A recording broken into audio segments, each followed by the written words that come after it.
딜사이트 마감 노트 시작합니다. 안녕하세요. 진행을 맡은 정재은입니다. 안녕하십니까, 조진혁입니다. 자, 드디어 이번 달에 밸류업 지수가 공개가 됩니다. 지수 공개를 앞두고 금융주들, 지주사들 그리고 고배당주에 대한 수급 유입이 지속적으로 이뤄졌는데요. 최근 이 수급장이 이어지는 상황 속에서 수급 유입을 일으킬 수 있는 재료인 만큼 관련 이슈들 좀 꼼꼼하게 체크를 해보셔야 될 것 같습니다.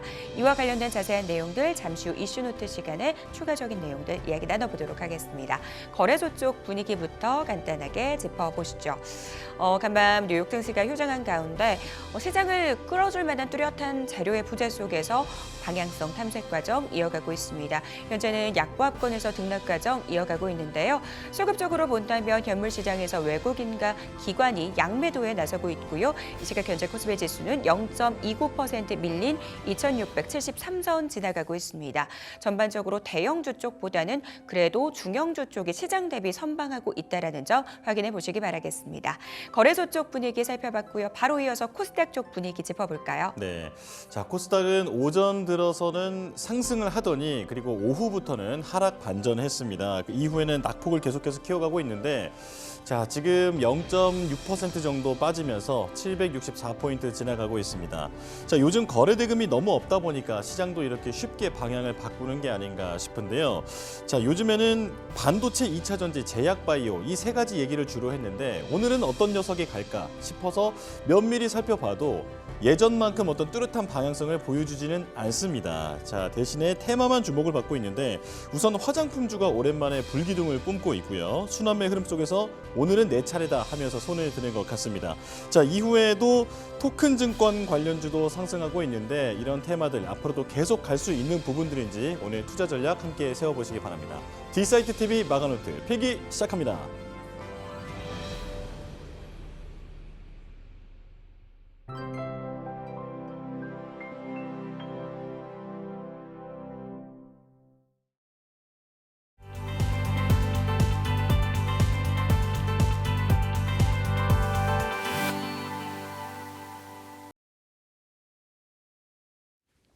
이슈노트 함께 하시죠. 시장을 관통하는 이슈 점검하고 전략 세워보는 시간입니다. 자, 독립리서치 P&J 손창현 팀장님 함께합니다. 어서 오세요. 네, 안녕하십니까. 오늘도 시장 이야기 나눠보도록 하겠습니다. 오늘의 주제 화면으로 만나보시죠. 오늘장 보험주가 강세를 보이고 있습니다. 손보사를 봐야 할 때인 걸까요? 이야기 나눠보고요. 토큰증권 법제화 얘기가 다시 한번 나오고 있죠. 관련주 전략 세워보도록 하겠습니다. 화웨이가 신제품을 출시하는데 과연 아이폰 16의 대적이 될 수 있을지 관련된 이야기 오늘 나눠보도록 할게요. 자, 드디어 이번 달 이 밸류업 지수가 공개가 됩니다. 이를 앞두고 밸류업 관련주 안에서 순환매 이어졌는데요. 오늘 시장 안에서는 손보사들의 강세가 두드러지고 있습니다. 한화손해보험이 4%대 강세, 삼성화재가 역시 4.03% 상승, 그 외에도 DB손해보험, 현대해상, 롯데손해보험까지 강한 상승세 펼쳐지고 있는데요. 오늘 보니까 보험주 안에서도 생보사 쪽보다는 손보사 쪽이 좀 움직이는 것 같아요. 네. 왜 이런 흐름 보이는 건가요? 네, 최근에 아시다시피 의료 관련된 파업이 장기화가 되고 있는 상황입니다. 그러면 일단 사망하시는 분보다 이제 그 상해로 인해서 치료를 받아야 될 부분들이나 아니면 수술을 받아야 할 분들이 뭐 제대로 된 치료나 수술을 못 하고 있기 때문이다라고 생각을 하시면 될 것 같아요. 쉽게 말해서 손해율이 떨어져야 이제 손해보험사 입장에서는 수익성이 많이 높아질 수 있는데 뭐 이 자동차 보험 같은 경우에는 뭐 이 코로나가 어느 정도 많이 해소가 되다 보니까 이 자동차에 대한 사고는 많이 빈번하게 높아졌지만 이 수술이나 뭐 치료 관련된 부분에 대한 거는 많이 계속 줄어들고 있는 상황이라 이 의료 관련된 파업이 장기화되면 될수록 이 손해율은 많이 줄어들 가능성이 높다라고 보고 있어서 이 사망률보다는 손해율에 대한 부분이 더 낮다라고 하는 부분에서 손해보험사가 특히나 더 그 수익성을 좀 보고 있는 게 아닌가라는 생각이 들고요. 네. 여기에 이제 손보사들이 최근에 공격적인 영업을 좀 진행을 하고 있는 것 같습니다. 그래서 이 실적에 대한 부분도 크게 많이 늘어난 그 부분이라고 보고 있지만 이 다양하게 봤을 때는 의료 파업이 장기화가 된다라고 하는 거를 감안해서 보시면 좋을 것 같고 네. 다만 이게 이제 얼마만큼 장기화되는지가 관건이긴 하지만 밸류업 프로그램까지도 연결이 된다라고 봤을 때는 뭐 수혜는 조금 더 이어질 가능성이 높다라는 부분으로 보시면 좋을 것 같습니다. 네. 의료 파업이 장기화되면서 아무래도 수익성 측면에서 손보사 쪽이 좀 주목받고 있다라는 말씀 주셨습니다. 앞서서 간단하게 실적 좋아지고 있다라는 부분들 언급해 주셨는데요. 손보사들 실적 좀 자세하게 들여다볼까요? 이게 이제 새 회계 기준이 적용이 손해보험사 쪽에 되고 있어서 특히나 많이 수혜를 받고 있다라고 생각을 하시면 될 것 같습니다. 그래서 이 예상한 보험금 사업비 추정액과 비교해 봤을 때 실제 발생한 현금 유출액이 어느 정도 차이가 있어야 되는 부분들인데 이게 이제 새 회계 기준으로 포함이 되는 것 같아요. 그래서 전반적으로 추정값이 실제값보다 이제 실제 관련 부분보다 차이가 크면 클수록 현금 유출액이 적으면 적을수록 그 보험사의 이익은 커진다라고 생각을 하시면 될 것 같습니다. 그래서 이런 이제 새로운 신규 관련된 회계 처리 기준이 동사 올해부터 실적에 대한 부분으로 반영이 되면서 동반적으로 상승을 하고 있다. 실적에 대한 수익으로 전개가 되고 있다. 그래서 삼성화재와 DB손해보험이 올해 상반기만 이 관련된 수익으로 1조 원이 넘긴 상황이고요. 그리고 메리츠화재도 9,977억을 달성을 했습니다. 그리고 현대해상도 역시나 마찬가지로 8,300억 높게 상승을 하고 있는 상황이기 때문에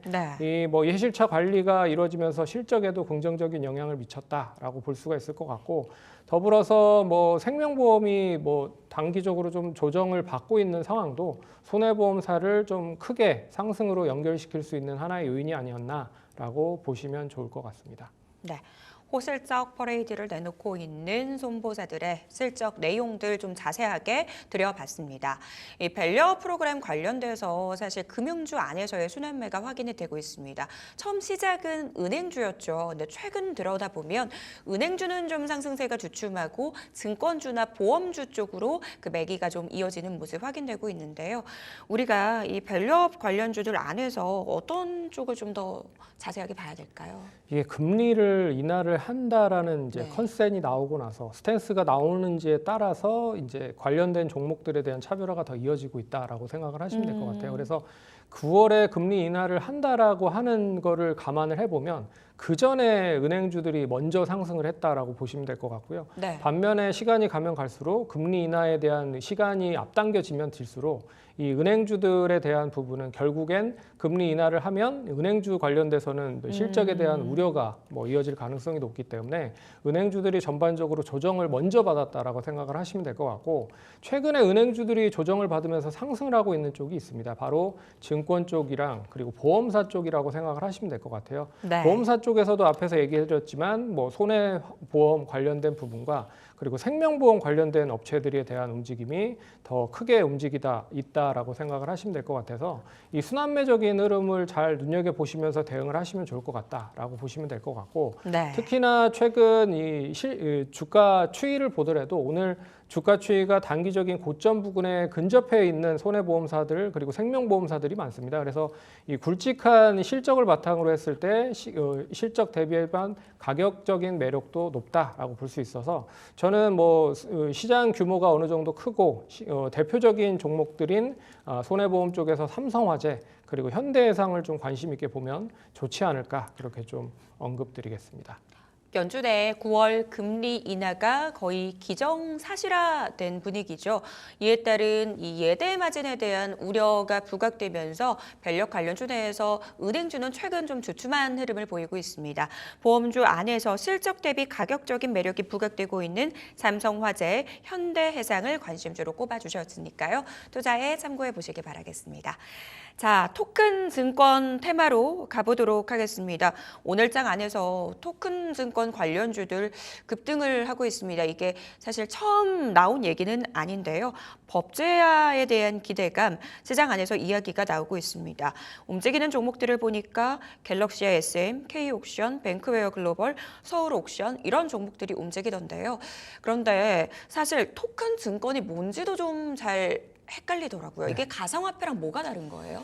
가상화폐는 이제 가상화폐로 상장되어 있는 그런 상품이 있잖아요. 그래서 뭐 블록체인 관련돼서 비트코인이라든지 그리고 이더리움 같은 게 상장이 돼서 직접 매매를 하실 수 있다라고 생각을 하시면 될 것 같은데 이 토큰 증권이라고 하는 건 이제 블록체인 기술을 바탕으로 해서 여러 가지 디지털 자산으로 매매를 할 수 있게끔 한다라고 생각을 하시면 될 것 같습니다. 쉽게 말해서 이 토큰 증권을 바탕으로 해서 이제 부동산이나 미술품, 미술관, 그리고 건물이라든지 음원 관련된 것도 이제 쪼개서 투자를 할 수 있다라는 거라고 생각을 하시면 될 것 같아요. 그래서 조각이나 분할로 이것을 매매할 수 있게끔 해준다라고 하는 거를 감안을 해보시면 좋을 것 같고, 이거를 블록체인이라는 기술을 바탕으로 디지털 자산화를 한다라고 생각을 하시면 될 것 같습니다. 여당이 이제 지난 5월에 그 토큰 증권 관련된 부분의 법제화를 이제 폐기를 한 상황이었어요. 근데 다시 이 법제화 관련된 부분을 이달 들어서 다시 재개한다는 소식이 나오면서 오늘 좀 관련주들이 상승을 했다라고 보시면 될 것 같고요. 네. 특히나 이제 야 의견이 별로 없는 상황이기 때문에 통과가 가능할 수 있지 않을까라고 보고 있고, 4일 이제 김재석 의원이 토큰 증권 관련돼서 시장의 활성화를 위한 바람직한 업종 관련돼서 세미나를 좀 진행하는 것을 감안해 보면 전반적으로 여러 가지 토큰 증권에 대한 뭐 이슈가 조금 더 이어질 가능성이 높고, 그리고 만약에 이제 법제화가 되면 좋은데 네. 안 되면 또 관련주들에 대한 뭐 종목들이 좀 실망 매물로 또 떨어질 가능성도 있다는 거죠. 그래서 이 법제화가 잘 되는지를 염두해서 보시면 좋을 것 같다. 그렇게 좀 언지드리겠습니다. 일단 여야 이견이 없는 상황이기 때문에 통과 가능성이 굉장히 현재로서는 높게 점쳐지고 있습니다. 하지만 만약 통과되지 않는다면 그 이후에 관련된 테마들 좀 훼손될 가능성이 있으니까요. 이 부분도 꼼꼼하게 체크를 해보셔야 될 것 같습니다. 오늘장 이와 관련돼서 움직이는 종목들을 보니까 주로 가상화폐 관련주들 많이 움직이고 있던데요. 이게 근데 증권사에도 호재가 되나요? 예, 증권사가 호재가 될 가능성이 높아요. 왜 그러냐면 증권사가 이 토큰 증권이란 거를 직접적으로 이제 매개를 해줄 수 있는 역할을 해줄 수 있다라고 좀 보고 있어서 네. 어떻게 보면 비트코인을 거래해줄 수 있는 업체가 비트코인 거래소 관련된 업체들이잖아요. 그래서 업비트나 빗썸이나 뭐 코인원 이런 업체들이라고 생각을 하시면 될 것 같고, 토큰 증권을 매매를 할 수 있는 주체로 생각을 하시는 게 이제 증권회사가 할 수 있는 역할이다라고 볼 수 있을 것 같아요. 그래서 증권사들이 현재 이제 비즈니스 모델에 상당히 좀 많이 허덕이고 있는 상황입니다. 그래서 브로커리지에 대한 수수료에 대한 편취를 계속 하고 있는 상황인데, 해외 주식으로 더 많이 뭐 실적이 긍정적으로 전환이 되고 있는 상황이죠. 근데 국내 주식으로는 좀 매매가 한계가 있다라고 네. 볼 수 있을 것 같고, 그리고 이제 채권이라든지 여러 상품 판매라는 것도 결국에 이제 제한적일 가능성이 높을 것 같습니다. 거기에 이제 IB 관련된 투자도 계속 진행을 하고 있지만, IB는 아시다시피 이제 굵직한 기업들 위주로 네. 이제 형성이 됐다라고 생각을 하시면 될 것 같아요. 그래서 미래에셋증권이라든지 한국금융지주, 키움증권, 이제 그 굵직가 좀 큰 업체들이 선도를 하고 있는 업체들이기 때문에 중소형 증권사들에 대해서는 해당이 별로 안 된다라고 생각을 하시면 될 것 같습니다. 그래서 이 비트코인 관련돼서 거래소 쪽에 증권사들이 참여를 못했기 때문에 네. 아마도 토큰 증권에 대한 발행이 시장이 만약에 이어진다라고 하면, 시장이 개화가 된다라고 하면 증권사에서는 하나의 또 모멘텀이 될 수 있는 그런 거리가 될 수 있기 때문에 좀 관심 있게 보셔야 될 그런 투자 포인트라고 볼 수 있을 것 같습니다. 토큰 증권 관련 이슈들 증권주에도 하나의 모멘텀이 될 수 있다라고 말씀 주셨는데요. 그 안에서 그래도 좀 덩치가 큰 쪽 대형주 위주의 수혜가 예상된다라는 부분들 말씀 주셨습니다. 최근 증권주 흐름 좀 어떻게 보셨는지 또 궁금하고요. 증권주 내에서 볼만한 종목 있을까요? 이게 이제 국장을 뭐 투자를 하는 네. 사람들이 바보다라고 하는 맞아요. 투자자들이 많잖아요. 네. 그래서 해외 주식 투자가 엄청나게 많이 증가가 되고 있는 게 사실입니다. 이제 해외 주식 투자가 많이 되면 증권사 쪽에 대한 수익성이 높아질 수밖에 없다라고는 구조가 계속 이어지고 있다라고 보시면 될 것 같고요. 23년 기준으로 국내 투자자가 해외 주식으로 투자하는 거래 대금이 3,168조예요. 이게 22년 대비해 봤을 때 21%나 증가했다라고 볼 수가 있는 거고, 그리고 또 24년 1분기 기준으로 역시나 이제 달러를 바탕으로 해서 투자를 하기 때문에 외화 증권에 대한 결제 금액이 1,098억 달러 정도 수준으로 작년 23년 대비해 봤을 때 8% 정도가 증가를 했습니다.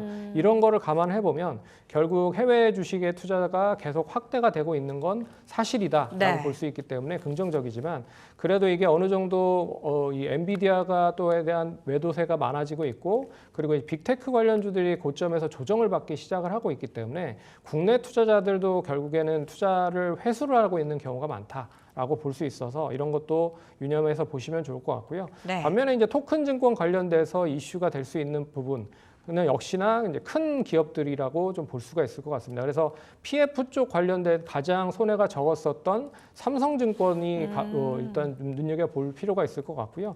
그리고 브로커리지에 대한 매매가 가장 큰 키움증권도 관심 있게 보셔야 될 것 같고, 그리고 이제 카카오뱅크의 지분을 가지고 있는 한국금융지주도 관심 있게 보셔야 될 것 같습니다. 결국에는 토큰 증권이라고 하는 사업을 진행하기 위해서는 플랫폼에 대한 유무가 중요하다라고 볼 수 있을 것 같거든요.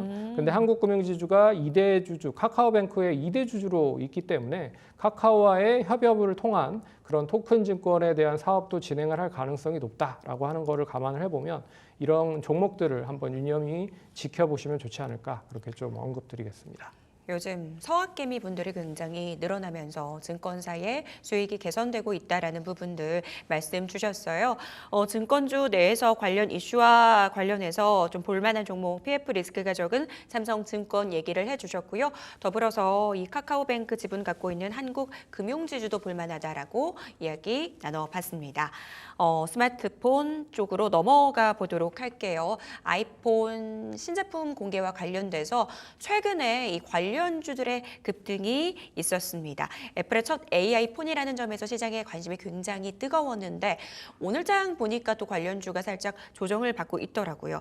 일단 아이폰에 대해서 먼저 짚어봐야 될 것 같아요. 시장에서 어떤 얘기 나오고 있어요? 이게 갤럭시 S24가 이제 올해 초에 출시가 됐잖아요. 이 온디바이스 향 인공지능을 탑재해서 출시를 했는데 생각보다 반응이 괜찮았기 때문에 일단 아이폰이 9월 9일 날 이제 애플이 아이폰 16을 9월 9일 날 공개를 하는데 15부터 인공지능이 탑재가 될 수 있다라고 하더라고요. 그래서 인공지능을 실질적으로 탑재할 수 있는 디바이스가 엄청나게 소량이다라고 보시면 될 것 같고, 그렇기 때문에 그 모델이 많지 않다라고 하는 거를 감안을 해보면 이제 대체를 할 수 있는 제품이 수억 대가 판매돼야 기존에 있었던 이제 인공지능을 사용을 할 수 있는 그런 이제 대체 제품으로 활용을 할 수 있다라고 좀 보고 있어서 이 엄청나게 이제 많이 대체가 될 가능성이 높다라고 보고 있습니다. 그래서 이 아이폰 16도 초기 출하량을 전년 대비해 봤을 때 10% 정도 늘린 약 9천만 대를 추산을 하고 있는 상황인 것 같고요.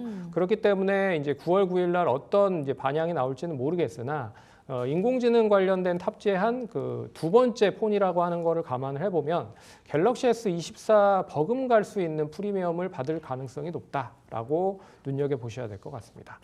그럼에도 불구하고 오늘장 관련주들은 빠지고 있더라고요. 뉴스를 챙겨보니까 화웨이에서 신제품 출시한다고 하던데 두 번 접을 수 있는 핸드폰이라면서요. 네. 이게 트리플 폴더블 폰을 출시를 한다고 하더라고요. 이제 9월 10일 날 출시를 하는데 아이폰보다 18시간 빨리 출시를 한다고 합니다. 그렇기 때문에 지금 시장에서는 우려 섞인 그런 목소리가 많이 나오고 있기 때문에 관련된 차익 매물이 나온다라고 생각을 할 수가 있는데요. 하지만 이제 곰곰이 좀 뜯어보면 이 하웨이 관련된 부분들이 매출 비중이 높지 않다. 그러니까 뒤에서 좀 설명을 해드리겠지만 매출 24년 1분기 글로벌 이제 스마트폰 판매율을 좀 보시면 삼성전자가 20%로 1등이고요. 그리고 애플이 이제 17%, 그리고 샤오미가 14%, 그리고 오포랑 비포 정도가 8%, 7%입니다. 그럼 하웨이는 어디에 있느냐?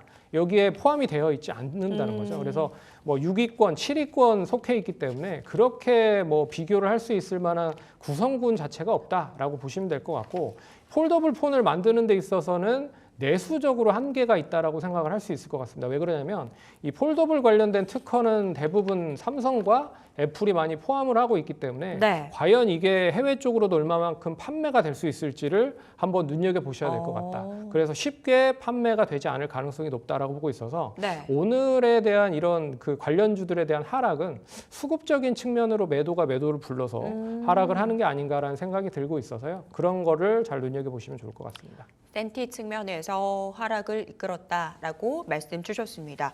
그러면 오늘의 하락을 매수 기회로 활용해 봐야 될지 고민이 되는데요. LG이노텍 오늘 7%대 하락 나오고 있습니다. 지금 기회일까요?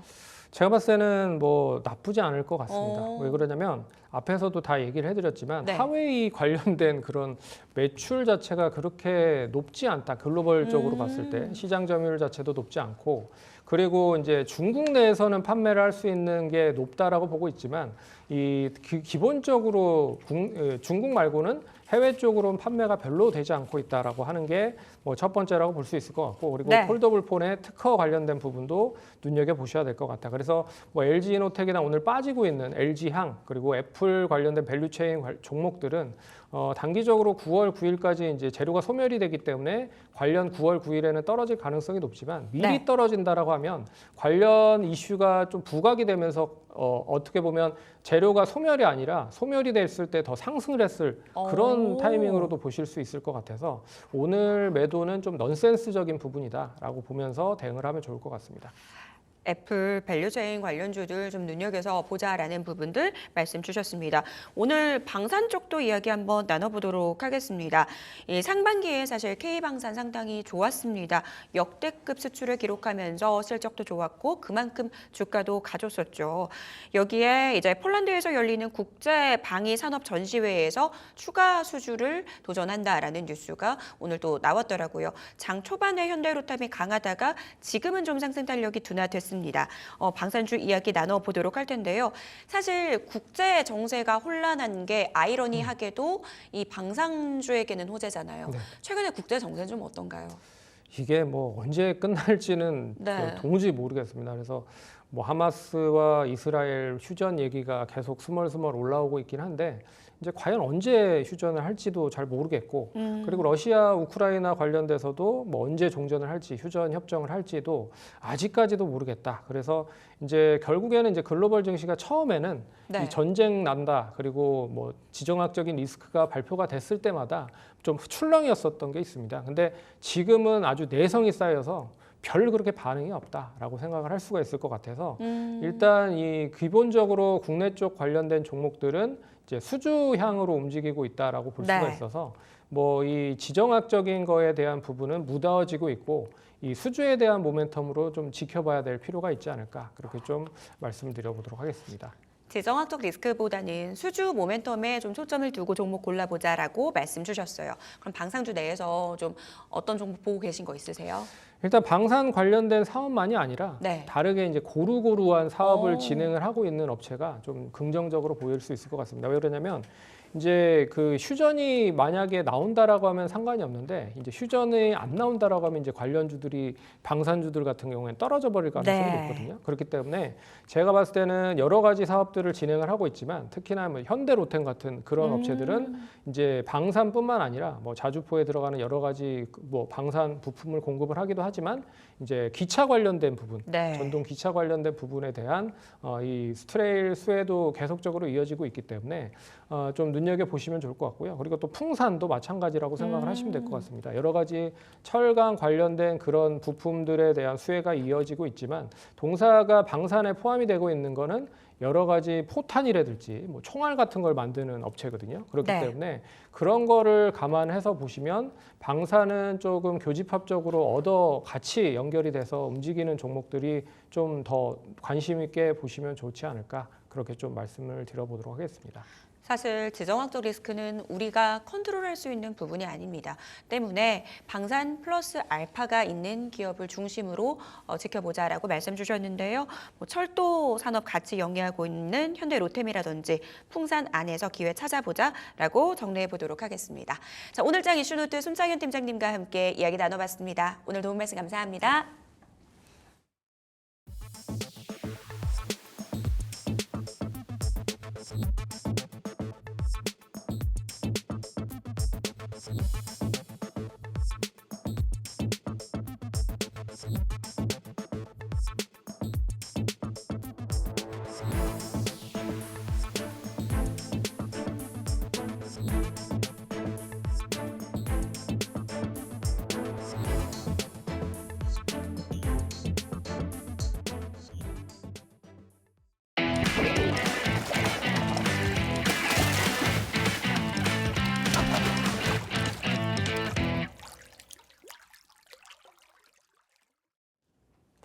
바닥에 있는 월척 종목을 낚아보는 시간입니다. 강태공 전문가와 함께하겠습니다. 어서 오십시오. 예, 안녕하세요. 네, 어제 어디 가셨어요? 보고 싶었거든요.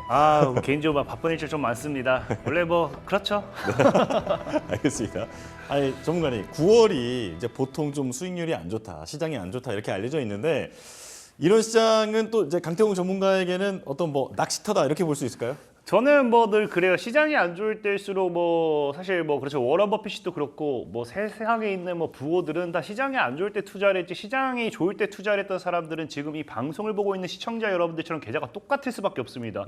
오히려 시장이 안 좋을 때 공격적으로 얼마나 매수하느냐 그것이 아마 여러분들 계좌를 바꿀 수 있는 비법이지 않을까 좀 생각을 해보면서 예. 오늘도 여러분들을 위한 좋은 종목들 준비했다라고 좀 말씀을 드리겠습니다. 네, 아 나는 워렌 버핏급이다 뭐 이런 얘기인가요?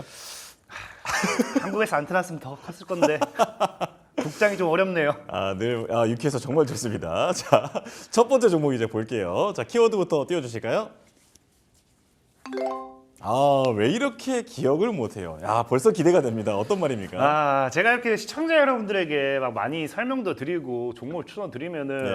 오늘 또 이렇게 오늘 같은 장에도 상한가 종목 중에 제가 추천드린 게 정말 많거든요. 그래서 뭐 잘 사셨는지 수익을 받는지 물어보면 꼭 안 사신 분들이 계세요. 근데 그런 분들이 못 사신 이유가 뭐 기억을 못해요. 그래서 막 왜 안 사셨어요? 물어보면은 이게 어떻게 다 기억해요? 종목물이 다 비슷해서 너무 비슷해 그러거든요. 그런 기업입니다. 네. 언제나 볼 때마다 연기는 참 타고나신 것 같습니다. 자, 그렇다면 종목명 바로 띄워주실까요? 그렇습니다. 종목명이 다 비슷해서 비스토스입니다. 하지만 뭐 전혀 상관없는 그런 회사잖아요. 완전히 말씀드리자면 상관은 하나도 없습니다. 상관은 없고요. 일단 뭐 이 기업 같은 경우는 뭐 의료기기 쪽으로 좀 보실 수 있어요. 그래서 네. 의료기기 전문 기업이라 좀 보시면 좋고, 그러니까 유축기라든지 체온계 등 이런 일반 가정에서 많이 쓸 만한 이런 것들에 대한 의료기기를 좀 전문 생산한다라고 좀 보시면 좋고, 그게 아니라고 하면 이제 환자 감시 장치 등 뭐 범용 의료기기 뭐 이런 것들 뭐 지금 지속적으로 만들고 있긴 한데, 중요한 건 어쨌든 뭐 의료기기라고 하면 예전에도 제약바이오 섹터 우리가 눈여겨볼 필요가 있다라고 좀 말씀을 드렸죠. 그렇기 때문에 이제 이 비스토스 같은 경우도 의료기기 관련되는 영역으로서 제약바이오 금리 인하와 함께 추가적인 상반 기대를 해볼 수 있지 않나 좀 말씀을 드리겠습니다. 네, 자 그렇다면 비스토스 어떤 모멘텀이 있는 회사인지 살펴보겠습니다. 네, 세 가지 또 띄워주셨군요.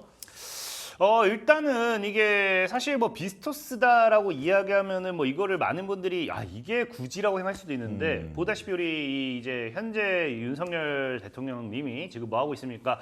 인구 국가 비상사태를 선언하면서 지금 이 인구에 대한, 그러니까 출생률에 대한 이런 출산에 대한 정책을 지속적으로 얘기하고 있어요. 그러다 보니까 과거에 얘기했던 게 이런 이 출산 장려 정책이라든지 이런 것들 하게 되면은 저출산 관련되어 있는 수혜주들, 그러니까 유아용품이라든지 이런 것들 관련되는 반사익 종목들이 올라간다고 말씀드렸는데, 일단 비스토스 같은 경우도 이제 앞서 말씀드렸다시피 뭐 유축기라든지 체온계 등을 만든다라고 했는데, 이게 사실상 성인용이라기보다는 뭐 좀 유아를 위한 그런 장비다라고 보시면 좋고, 또 그게 아니라 하더라도 일단 비스토스 자체적인 이제 뭐 이 기업이 생산 뭐 하고 있는 것 중에 하나가 태아 심음 측정기입니다. 그러니까 심음 측정기 때문에 산부인과 쪽으로 해가지고 또 이런 반사익 수혜를 좀 받을 수 있겠죠.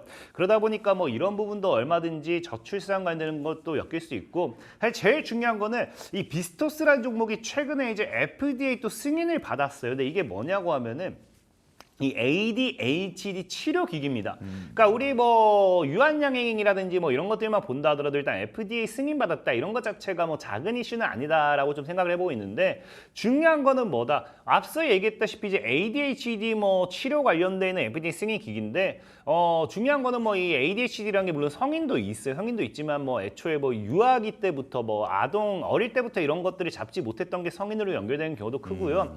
중요한 거는 이게 뭐 찾아보시면은 ADHD 관련된 있는 치료기기 중에 뭐 FDA 승인을 받았다라고 하면은 뭐 분명히 있습니다. 있는데 문제는 뭐냐고 하면은 이 저출산 관련되는 아동으로 엮일 수 있는 게 무엇이냐? 이 비스토스가 이번에 FDA 관련해 갖고 이제 승인을 받은 이 ADHD 승인 기구가 의료기기가 뭐냐고 하면은 비침습이에요. 그러니까 침 같은 거를 이제 몸에 꼽는 게 아닙니다. 그저 이제 이 이마에, 그러니까 이 기업의 이 제품이 이번에 이슈가 된 게 그냥 이마에다 붙이고 자면 돼요. 붙이고 자면은 미세한 전류가 이제 흐르면서 그 전류를 통해 가지고서 ADHD가 이제 치료가 된다라고 하면서 7살에서 12살 사이의 소아아들, 소아과 치료에 적합한 의료기기라고 하죠.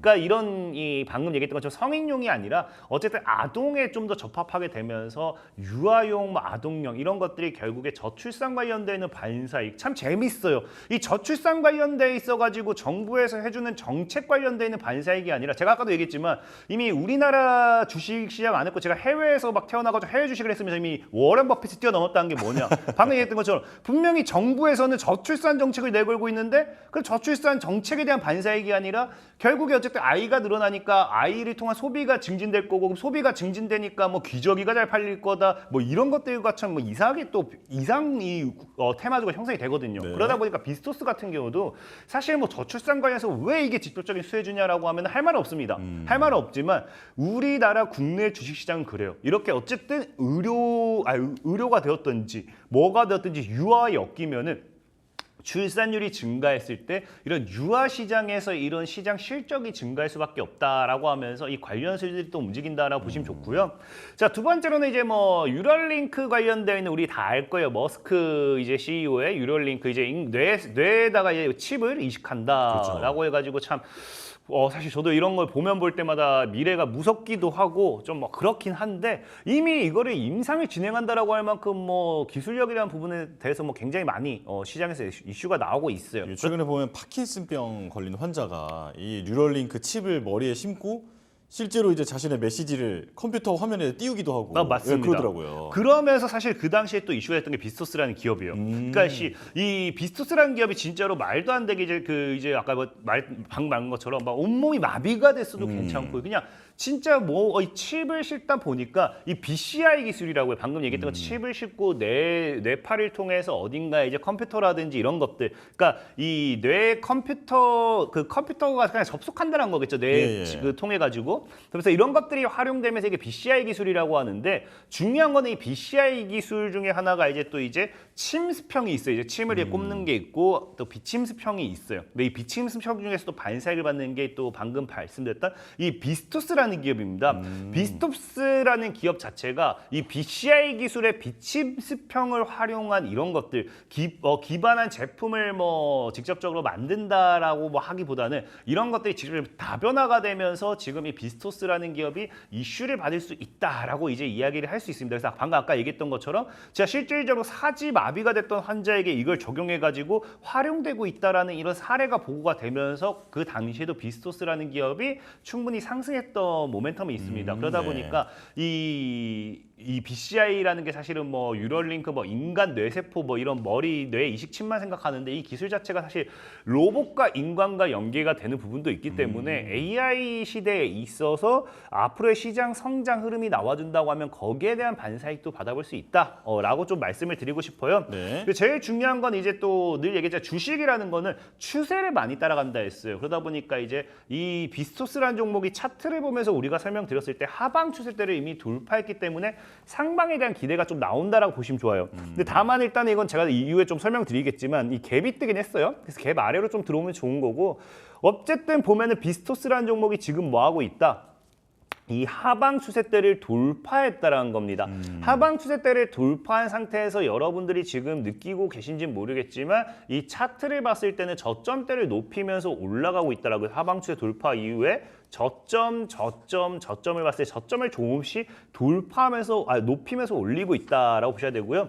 이 비스토스가 저번 달에 뭐 최저가 완전히 엄청 저점을 높인 게 아니라 낮아졌는데요 하면은 사실 제가 늘 얘기했죠. 말도 안 되는 시장이 낙폭이 나왔을 때 갑자기 이 단기간에 하락이 나왔을 때 이걸 저점으로 보지 않는다라고. 이 당시에 이런 거는 그냥 없던 구간이다. 이건 말도 안 되는 거일 때 없던 구간이라 보는 게 좋고 그러다 보니까 저점을 지속적으로 높였다라고 우리가 보는 게 좋습니다. 다만 이 비스토스라는 종목 기업 자체는 지금 보면은 제가 아까도 뭐 얘기하셨던 게 갭이 떴어요. 네. 저는 이 갭을 떴을 때 사실상 이 캔들만 봤을 때는 뭐 이 위아래 꼬리도 갭을 메꿨다라고 표현은 해요. 다만 저는 이런 갭을 메꾸는 것보다는 보다 완벽하게 캔들 차트로서 갭을 메꾸는 걸 원하기 때문에 좀 아래로 사실 매수하는 게 좋습니다. 저는 예. 개인적으로 한 2,000원까지는 열어두고 매수하는 게 좋다라고 생각하고 있긴 하지만 이 2,300원대가 사실 뭐 저항이자 지지거든요. 그렇기 때문에 사실 2,300원대를 크게 벗어나지 않는다고 하면은 아래로 더 밀기보다는 급반등을 보여줄 확률이 더 높아요. 그래서 2,300원 정도 아래로 이하로 매수 포지션을 좀 잡아보시면 좋을 것 같고요. 자, 목표 가격은 제가 봤을 때 4,500원 정도. 그러니까 이게 신고가를 노려보라는 거예요. 지금 예. 보면은 이 기업, 이 종목이 지금 뭐 신고가를 노려볼 수 있는 게 크게 봤을 때는 뭐냐고 하면은 자, 지금 대략적 크기로 2,000원에서 3,250원 정도에서 박스권으로 우리가 볼 수 있습니다. 네. 이 긴 박스권을 돌파했을 땐 강한 상승이 나와줄 수 있는데 이게 뭐다? 금리 인하와 함께 의료, 제약바이오 섹터에 반사익 수혜를 받을 수 있다라는 거예요. 그래서 비스토스 같은 경우는 2,000원대 지키면서 신고가 패턴 4,500원 정도 보셨으면 좋겠고요. 손절 가격은 최저인 1,500원대를 깨지 않는다고 하면 저는 비스토스 길게 보셔도 좋을 것 같다라고 좀 말씀을 드리겠습니다. 네, 자 매수가는 2,300원, 목표가는 4,500원, 그리고 손절가는 1,500원 말씀해 주셨습니다. 생체신호 진단 의료기기 전문 기업이죠. 비스토스에 대해서 짚어봤습니다. 자 이제 두 번째 종목 볼게요. 키워드부터 띄워주실까요? 자, 흰 눈이 내린다. 아, 이건 또 어떻게 연결하실지 정말 기대가 됩니다. 이거는 뭐 어떻게 연결이 아니라 그냥 이 겨울철만 되면은 자꾸 떠오르는 노래가 우리 많아요. 사실 우리 어린 세대 요즘은 뭐 다들 노래를 워낙 많이 들으니까 뭐 굉장히 핫한 게 많죠. 저희 때는 뭐 다 노래를 하면 동요밖에 없습니다. 네. 동요밖에 없다 보니까 그 당시에 흰 눈이 내리면은 뭐 하래 창밖을 보라 하잖아요. 창밖을 보라. 네네. 그래서 이 종목만 보면은 저는 자꾸 맨날 이 멜로디가 머리에 떠올라요. 네네. 그래서 그런 종목입니다. 그러면 창밖을 보라 하고 나서 이제 나오는 그쵸? 말이라는 거죠. 네, 그렇습니다. 자, 종목 한번 띄워주실까요? 창밖을 보락. 네, 보락입니다. 정말 저는 가끔 진짜 주시에 몇 개 있어요. 막 예, 그 뭐죠 이 파루, 파루 같은 종목도 보면은 이 종목을 파루 막 이러고 있고 막 많아요. 그러니까 이 보락 같은 경우도 보면은 진짜로 뭐 어린 시절 우리 너무 많이 불렀거든요. 요즘에야 뭐 이런 핫한 노래 뭐 많지. 우리 어릴 때는 동요만 그렇게 주구장창 불렀던 그런 시절이 있었기 때문에 이 보락이라는 종목 사실은 뭐 흰눈과 하나도 상관없지만 이 보락이라는 종목은 사실 많은 분들이 최근에 이제 뭐 알고 있는 게 원래 이 종목이 아실지 모르겠지만 한국농산공업의로 이제 시작해요. 그러다 예. 보니까 이제 실질적으로 이 당시에는 그렇게 설립이 되었고 우리가 사업을 다각화하겠다라고 하면서 뭐 식품 첨가물이라든지 이런 사업 쪽으로 진행되면서 이런 상호가 보락으로 변경이 된 거고 역사가 아주 오래됐더라고요. 예, 역사가 네. 깊은 기업이에요. 근데 역사가 네. 오래됐는데 이 주가는 참이 자꾸 이렇게 놀고 있다는 거는 오히려 이런 저평가되는 게 아닌가 좀 생각을 해보고 있습니다. 네. 어쨌든 뭐 최근에 중요한 거는 뭐 우리 전 세계적으로 뭐 인도라든지 뭐 전쟁이라든지 리스크가 굉장히 많았어요. 그래서 식량에 대한 부분 우리 굉장히 물가가 많이 올라가고 있잖아요. 그래서 세계의 식량 가격이 폭등하면서 이 사카린 등 대체품 생산한다라고 하면서 보락이 이제 이슈가 되다 보니까 이 식품 쪽으로만 좀 이 많은 분들이 알고 계신 분들이 많은데 사실 오늘은 이 식품 관련되어 있는 영역보다는 다른 쪽으로서 좀 이제 보면 좋다라고 좀 설명드리고 싶고 키워드를 보면서 좀 추가적인 설명 더 드리도록 하겠습니다. 좋습니다. 자, 준비해 오신 내용 세 가지 띄워보겠습니다. 함께 볼까요? 네, 역시 원료 의약품 얘기가 먼저 나오는군요. 이 원료 의약품 사실은 최근에 보락이라는 종목이 진짜 갑자기 말도 안 되는 이 식료품들 이 가격이 급등하다 보니까 그 관련 테마가 좀 엮였지만 원래는 이 원료 의약품이라고 해가지고 이 제약 바이오 관련되는 여기에 대한 제조 업체다라고 하면서 그 관련되어 있는 반사익 수혜주로서 강한 상승을 가져갔던 게 보락이라는 기업입니다. 그러다 보니까 이 보락 같은 경우는 사실상에 이제 지금 원료 의약품 이걸 우리가 봐야 되는 이유가 뭐냐?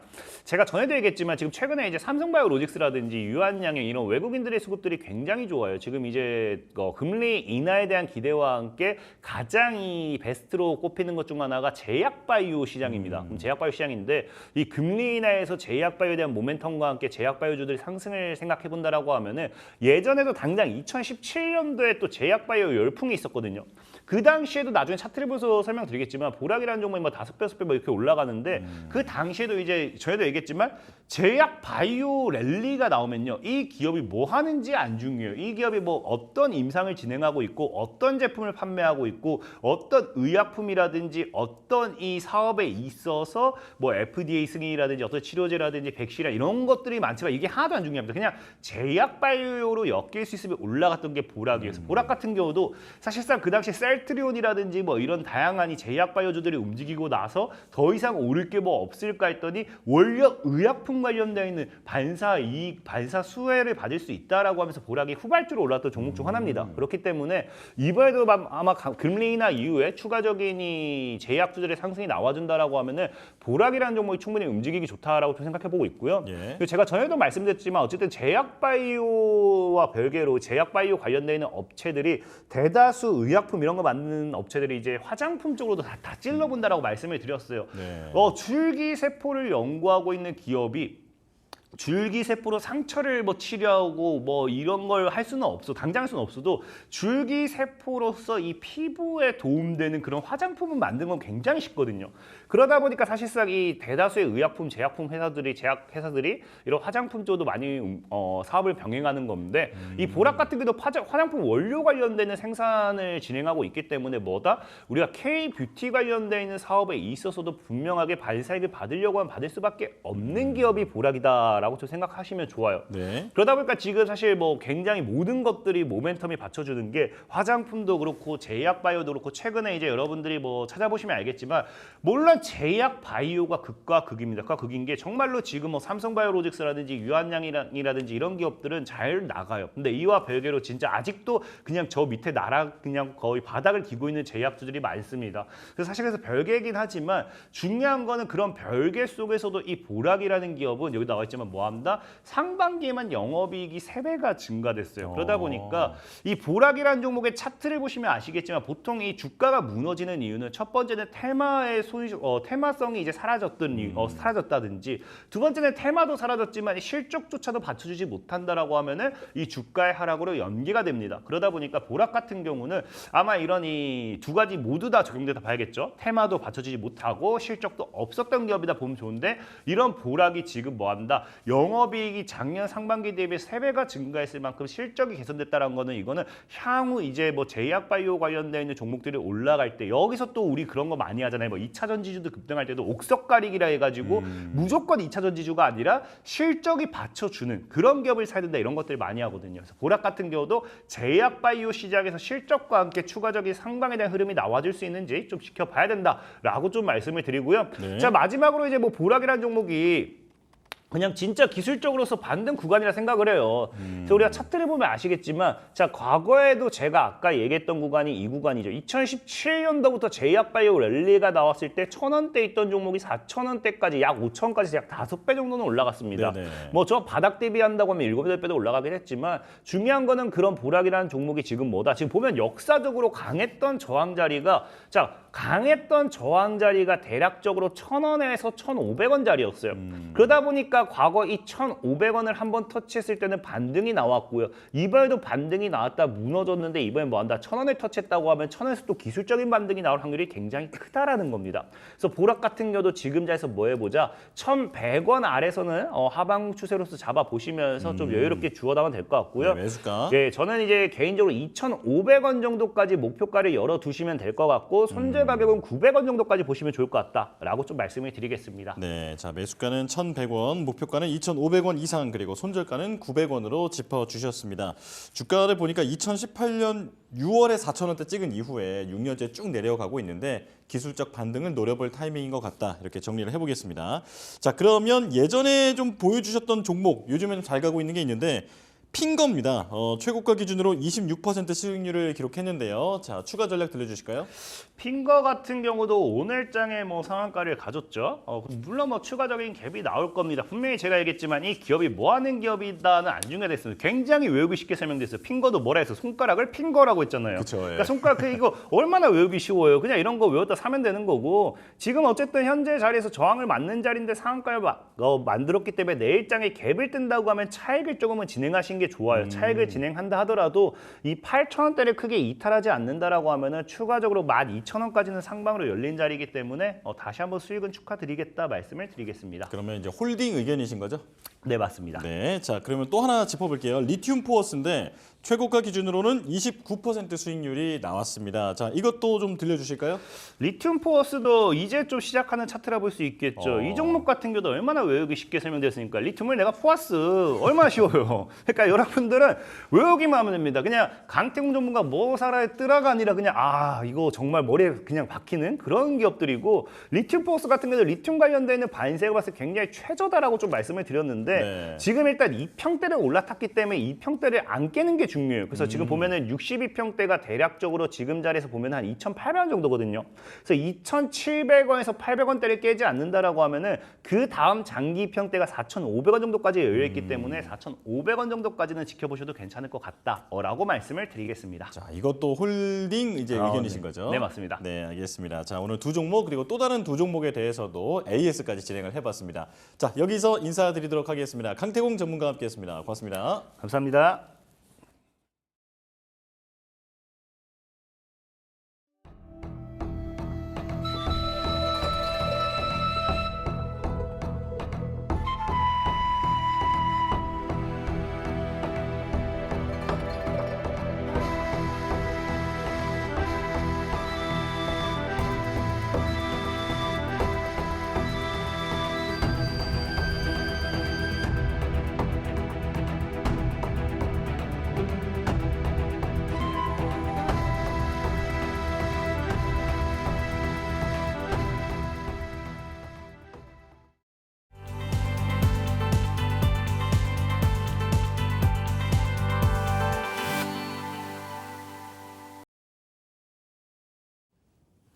독립리서치 P&J 손창현 팀장을 한 번 더 모셨습니다. 자 역발상 투자 시간인데요. 어서 오십시오. 네, 안녕하십니까? 네, 자 1부에 이어서 3부도 수고를 해주시겠습니다.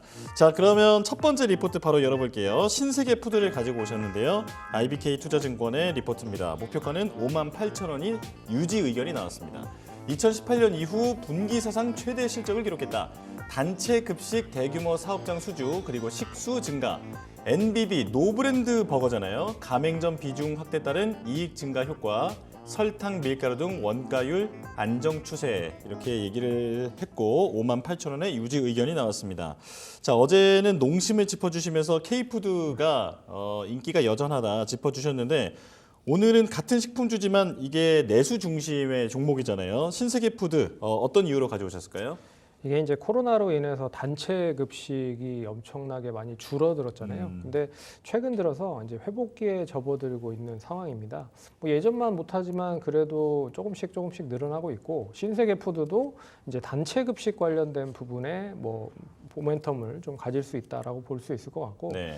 일단 뭐 다양한 제재 관련된 부분, 이제 대체제 관련돼서 배달 상품도 늘어나고 있고 그리고 또 뭐 편의점에서 여러 가지 도시락 등도 많이 판매가 되고 있긴 한데 그래도 이제 금리 인상기에 접어들면서 회사 급식에 대한 니즈가 확대되고 있다라는 거는 눈여겨 보셔야 될 것 같습니다. 그래서 예. 동사가 원래는 B2B 기준으로 진행을 했어요. 그래서 기업들 위주의 단체 급식만 전문적으로 했습니다. 그래서 삼성, 현대, SK, LG 뭐 4대 그룹 계열사의 구내식당에 동사 신세계푸드가 이제 단체 급식으로 들어갔다라고 생각을 하시면 될 것 같고요.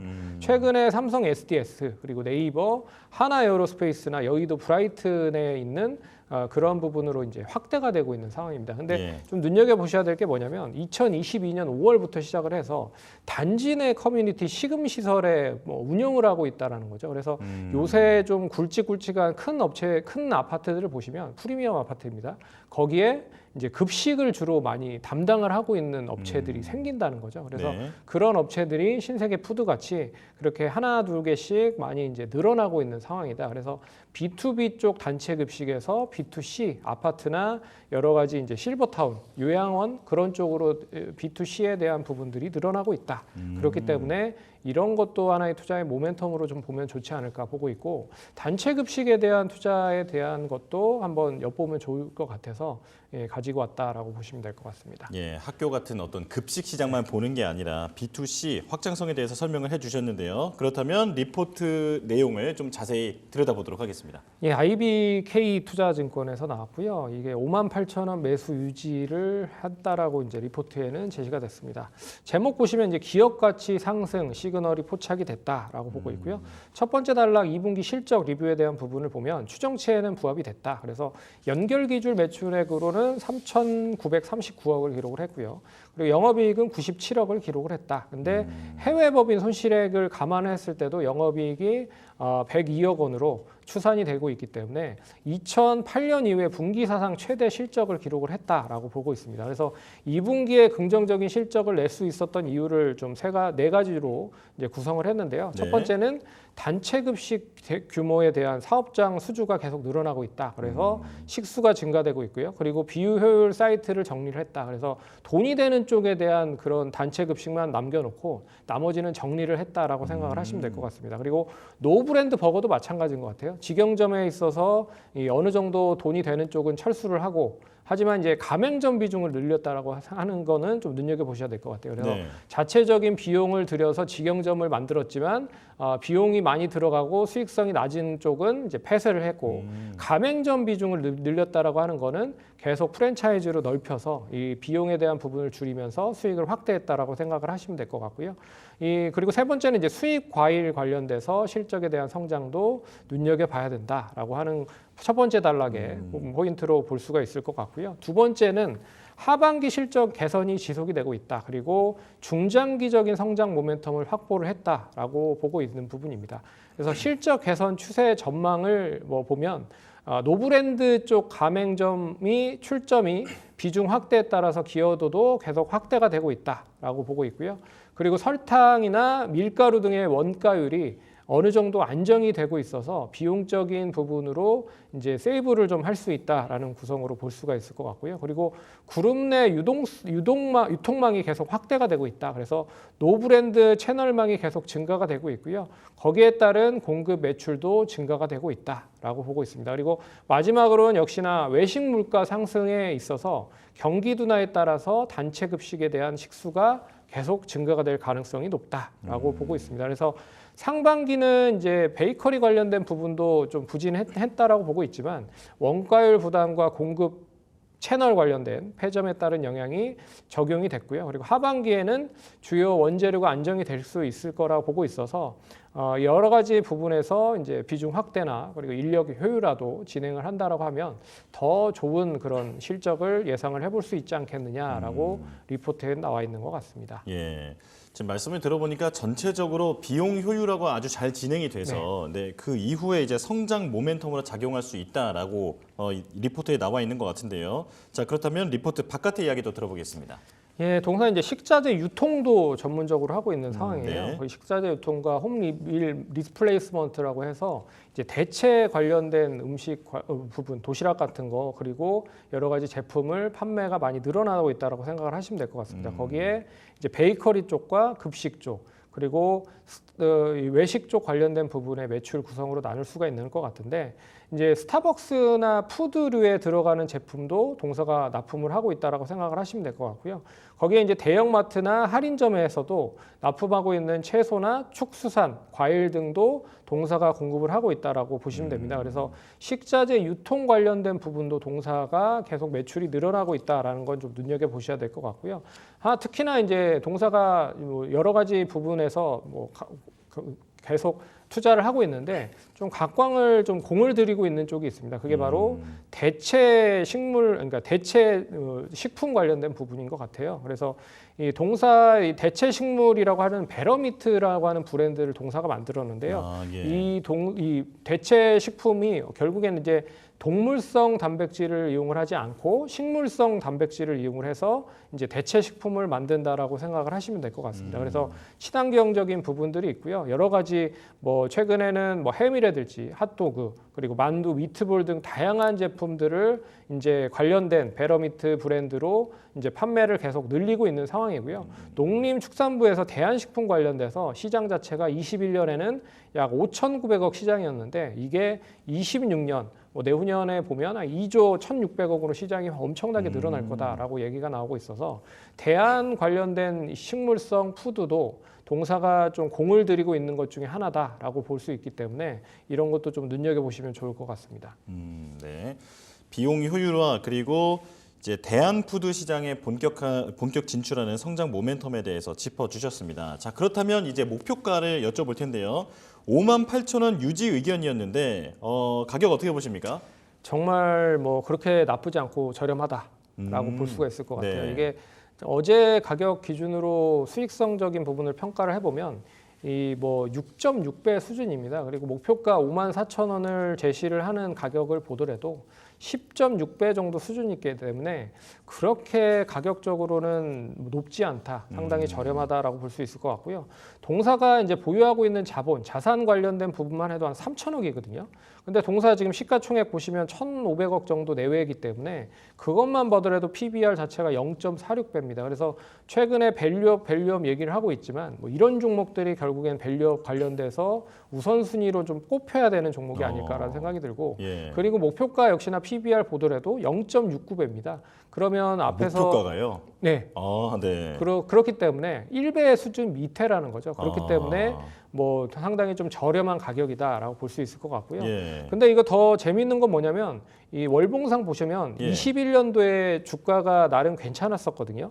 그래서 21년도 주가 최고치를 형성했었던 가격이 10만 5천 원 정도 가격대인데 지금이 현재가 21년보다 실적이 더 좋습니다. 아, 그래요? 예, 그런데도 불구하고 주가가 이렇게 빠졌다라고 하는 거는 상당히 좀 가격 매력이 높다라고 볼 수 있기 때문에 단기적으로 1차 목표가는 42,000원 정도는 갈 수 있지 않을까 그렇게 보고 있어서 단기 목표가는 42,000원 보시면서 펀더멘탈적인 걸로 접근을 하셔도 되지 않을까 그렇게 언급드리겠습니다. 네, 지금 현재 기준으로는 PBR이 0.46배 그리고 목표가조차도 0.69배밖에 되지 않기 때문에 현저한 저평가 구간이다. 자, 1차 목표가는 42,000원 그리고 최종 목표가 58,000원도 달성 가능하다. 이렇게 정리해 보겠습니다. 자, 이제 두 번째 리포트 볼 텐데요. 세아 베스트힐 지주 열어보겠습니다. 신한투자금융의 리포트고 목표가는 29,000원 유지 의견이 나왔습니다. 2분기 영업이익 시장 기대치를 상회했다. 원전 수소 특수합금 등 신사업 가치 상승, 세아 항공방산 소재 자회사죠. 이익이 두 자릿수로 증가했다. 내년 생산 판매량 증가 따른 외형 성장 기대 이렇게 설명을 해주셨는데요. 자, 철강주를 가지고 오셨는데 사실 미중 무역 분쟁 이후에 철강주가 큰 수혜를 받을 거다라고 기대를 많이 했단 말이죠. 그렇죠. 생각보다 조용하더라고요. 어떤 이유가 있을까요? 이게 이제 원래 미국이 23년 5월에 중국 관련된 철강 관세를 3배로 인상을 한 그런 부분들이 있습니다. 그리고 이 중국 과잉 생산과 보조금 관련된 부분에서 이제 철강과 알루미늄의 적용을 먼저 했는데요. 하지만 이제 23년 7월에 이제 멕시코를 통해서 수입되는 철강도 결국 이 25%를 적용을 하겠다라고 해서 여러 가지 관세를 직접적으로도 매겼고 우회적으로도 들어오는 수입 관련돼서도 매겼다라고 볼 수가 있는데, 근데 왜 국내 업체는 수혜를 못 받고 있느냐를 보시면 중국에 결국에 이제 미국 수출 관련된 부분이 결국에 이제 철강 관련된 부분으로 부과가 되지만 이 철강 관련된 부분이 대부분을 생산하고 있는 게 이제 중국입니다. 중국이 가장 철강을 많이 생산하기 때문에 결국 철강 관련된 부분에 있어서도 여러 가지 국내 쪽, 그러니까 미국에 하지 못했던 거를 국내 쪽이나 다른 쪽으로 그러면 수입이나 수출을 할 수밖에 없다는 거죠. 그러면 국내 쪽에서 철강 관련된 종목들과 역시나 이제 가격 경쟁으로 붙어야 될 수밖에 없기 때문에 그런 부분들이 계속 작용을 하고 있다라고 좀 볼 수 있을 것 같습니다. 그래서 철강을 가장 많이 생산하는 나라들을 보시면 이제 22년 기준으로 보면 중국이 53%가 넘어요. 그래서 과반수를 중국이 철강 쪽으로 차지하고 있다라고 볼 수 있을 것 같고, 인도가 6.6%고 일본이 4.8% 그리고 미국이 4.3%고요. 국내는 한 우리나라는 6위 정도 된다라고 생각을 하시면 될 것 같습니다. 그렇기 때문에 이런 부분들이 계속적으로 이어지고 있어서 중국에 대한 판매가 이제 다른 쪽으로 유입이 되고 있는 상황이다. 그래서 중국 관련된 부분이 좀 줄어들긴 했지만 최근에는 러시아라든지 미국이라든지 뭐 일본 쪽에 대한 부분들이 좀 인도 쪽 늘어나고 있다라고는 하지만 아직까지 완전하게 또 급격하게 줄어든 게 아니기 때문에 이게 얼마만큼 장기화돼서 우리나라 철강주들과 이 가격 경제를 할지는 모르겠으나 일단 그럼에도 불구하고 국내 쪽은 새롭게 좀 다른 쪽으로 또 어떻게 보면 집중을 하고 있는 것 같아요. 특수광이라든지 여러 가지 알루미늄 쪽 관련된 부분으로 투자를 하고 있기 때문에 동사가 이제 그런 방향에서 좀 적합하다라고 볼 수 있을 것 같아서 좀 가지고 와서 살펴보면 좋지 않을까 그렇게 볼 수 있을 것 같습니다. 네, 자 국내 철강 기업들이 왜 그 미중 무역 갈등에서 크게 이슈가 되지 못했느냐, 수혜를 받지 못했느냐에 대해서 간략하게 설명을 해주셨는데 돌파구는 고부가 가치 산업인 어떤 특수강이 될 것으로 보이는데요. 자 리포트에도 이런 내용이 담겨 있겠죠? 네, 신한투자증권에서 29,000원 매수 유지를 발표를 했고요. 네. 제목이 그겁니다. 딱 하나만 제대로 터져준다면. 이라고 이제 리포트 제목을 썼어요. 예. 여러 가지 사업들을 준비를 하고 있는데 첫 번째 단락 보시면 이제 다방면으로 준비되고 있는 신사업들의 재평가가 기대가 된다. 그래서 신사업에 대한 시장의 평가에 따라서 어떻게 될지가 전망이 된다. 그래서 세아 항공 방산 신소재라고 하는 업체가 있는데요. 이 업체의 외형과 이익이 계속적으로 늘어나고 있다. 근데 이 업체가 뭐 하는 회사냐면 항공기나 방위 산업 분야에 이제 사용되는 고력 알루미늄 관련된 압출 제품 전문을 생산을 하고 있는 업체다라고 생각을 하시면 될 것 같습니다. 그래서 여기에 대한 뭐 시장 계속 성장이 이어지고 있다. 그리고 시장 금리 하락에 따른 할인율이 하락이 되고 있고, 그리고 원전, 수소, 특수합금 등의 사업들에 대한 가치가 높아지고 있다라는 게 이제 첫 번째 단락이고요. 두 번째 단락 보시면 2분기 호실적에도 주가는 약세를 기록을 했다.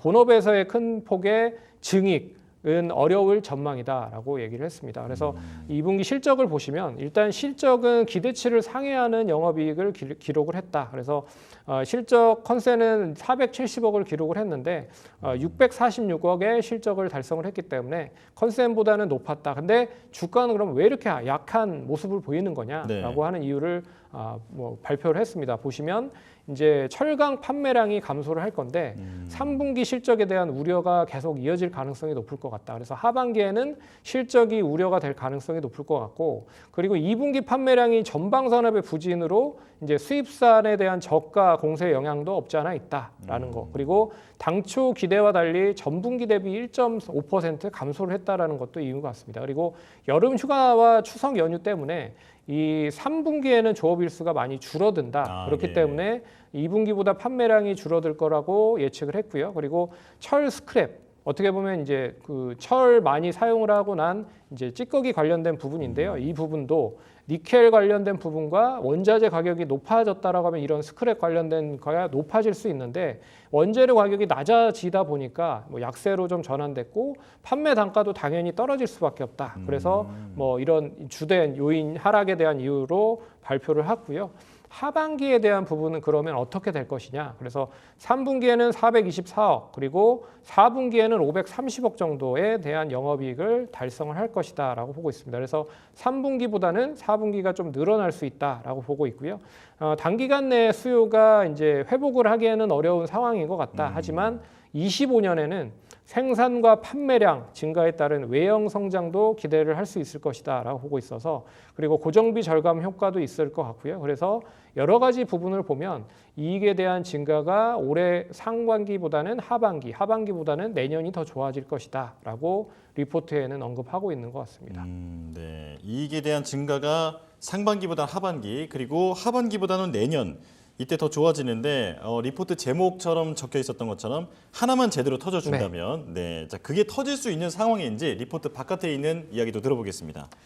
일단 그 동사가 투자를 엄청나게 많이 하고 있는 상황이기 때문에 역시 이제 차입금 증가가 부담이 되고 있는 게 사실입니다. 그래서 중국산 철강으로부터 이제 철강 가격이 하락이 되면서 수익성이 계속 악화가 되고 있는 상황이고요.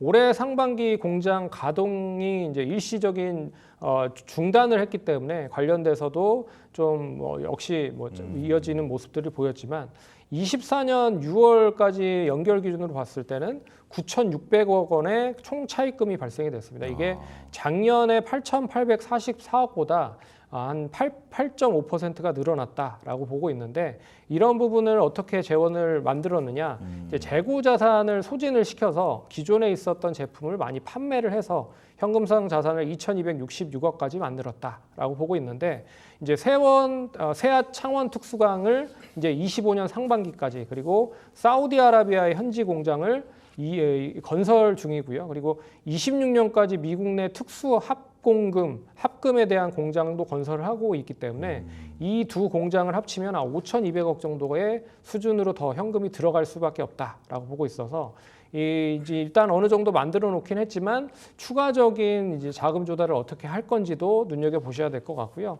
하지만 이제 자산 가치만도 못한 지금 시가총액이다라고 생각을 하시면 될 것 같습니다. 그래서 현재 회사를 그냥 매각을 한다라고 해도 시가총액이 7천억 정도 수준밖에 되지 않는다. 근데 동사가 보유하고 있는 자본 자체가 이 여러 가지 거를 다 계산을 해봐도 2조 1천억 정도는 된다라고 볼 수가 있거든요. 그래서 주당 순자산 가치만 보더라도 약 한 5만 8천 원이 넘는다라고 하는 걸 보면 PBR은 0.3배 정도 수준밖에 안 되기 때문에 지금 시가총액 비중보다 훨씬 더 자산이 높다라고 볼 수가 있을 것 같고요. 배당 수익률도 한 6% 정도 매년 그렇게 배당을 하고 있기 때문에 주가가 어떻게 보면 빠진 것도 이런 이제 긍정적인 현안으로 벗어날 수 있는 모멘텀을 가질 수 있을 것이다라고 보고 있어서 이 차입금 증가와 이 시가총액보다 못한 지금 자산 관련된 부분은 한번 눈여겨 보셔야 될 것 같습니다. 네.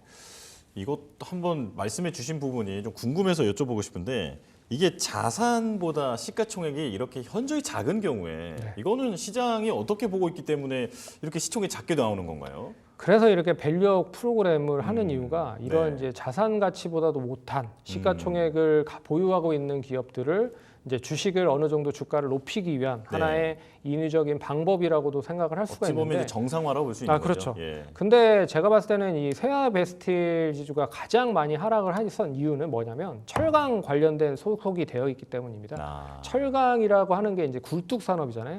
결국엔 성장성적인 부분을 거의 평가를 제대로 못 받고 있기 때문에 그런 이유가 가장 크다라고 생각을 하시면 될 것 같습니다. 그래서 그런 부분으로 PBR 관련된 부분에 자산 가치를 한번 제대로 평가를 해야 될 것 같다라고 하는 것도 좀 중요한 포인트라고 볼 수 있을 것 같습니다. 네, 말씀해주신 내용을 보니까 특수강에 매달리는 이유가 있는 것 같습니다. 또 승부수를 던진 상황인 것 같고요.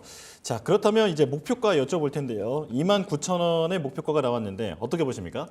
저렴하죠. 뭐 이제 상당히 좀 저렴하다. 그리고 뭐 하나만 앞에서도 이제 리포트를 보시면 하나만 걸리면 된다라고 생각을 하는 것처럼 여러 가지 자회사들의 실적이 본격화되면 동사 재평가를 받을 가능성이 높다라고 볼 수 있을 것 같습니다. 그래서 수익성적인 부분 측면으로만 계산을 해봐도 지금 뭐 PER이 5배 정도 수준밖에 안 되고요. 그렇기 때문에 뭐 10배 정도 수준을 감안을 해봐도 지금 가격이 뭐 34,000원 이상은 돼야 된다라고 볼 수 있을 것 같은데 뭐 이 최근에 기술적인 흐름으로만 보면 추이 자체가 그렇게 뭐 썩 전환이 강하게 될 것으로는 보이지 못하고 있어서 1차적인 목표가는 한 25,000원 정도 보시면 무난하게 좀 달성이 될 가능성이 높지 않겠느냐라고 보고 있습니다. 그래서 2만 원을 안착하고 어느 정도 자리를 잘 잡으면 단기적으로 긴 1차 목표가는 25,000원까지 한번 대응하시면 좋지 않을까 그렇게 좀 말씀드리겠습니다. 네, 목표가인 29,000원도 상당히 저렴하고 그 앞서서 1차 기술적 목표가인 25,000원도 충분히 달성 가능하다 이렇게 말씀을 해주셨습니다. 어쩌다 보니까 이제 두 종목 다 저 PBR 주로 이제 꼽히는 그런 종목이 된 것 같은데요. 자, 여기서 말씀 인사 나누겠습니다. 자, 손창현 팀장과 함께했습니다. 고맙습니다.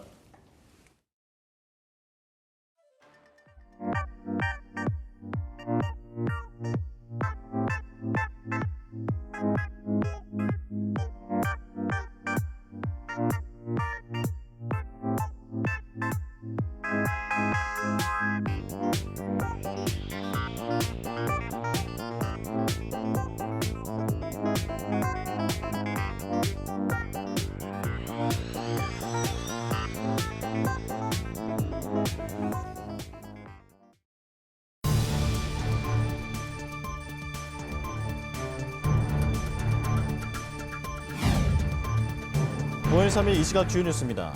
기업 분석 연구소 리더스 인덱스에 따르면 국내 매출 500대 기업 중 올해 신규 채용 퇴직 인원을 공개한 128개 회사를 조사한 결과 지난해 신규 채용 인원은 16만 5,961명으로 1년 전보다 21.2% 감소한 것으로 나타났습니다. 산업통상자원부와 국제에너지기구는 기후변화에 대응하기 위해 탈탄소화 협력을 강화한다는 내용을 담은 한 IEA 공동선언문을 발표했습니다.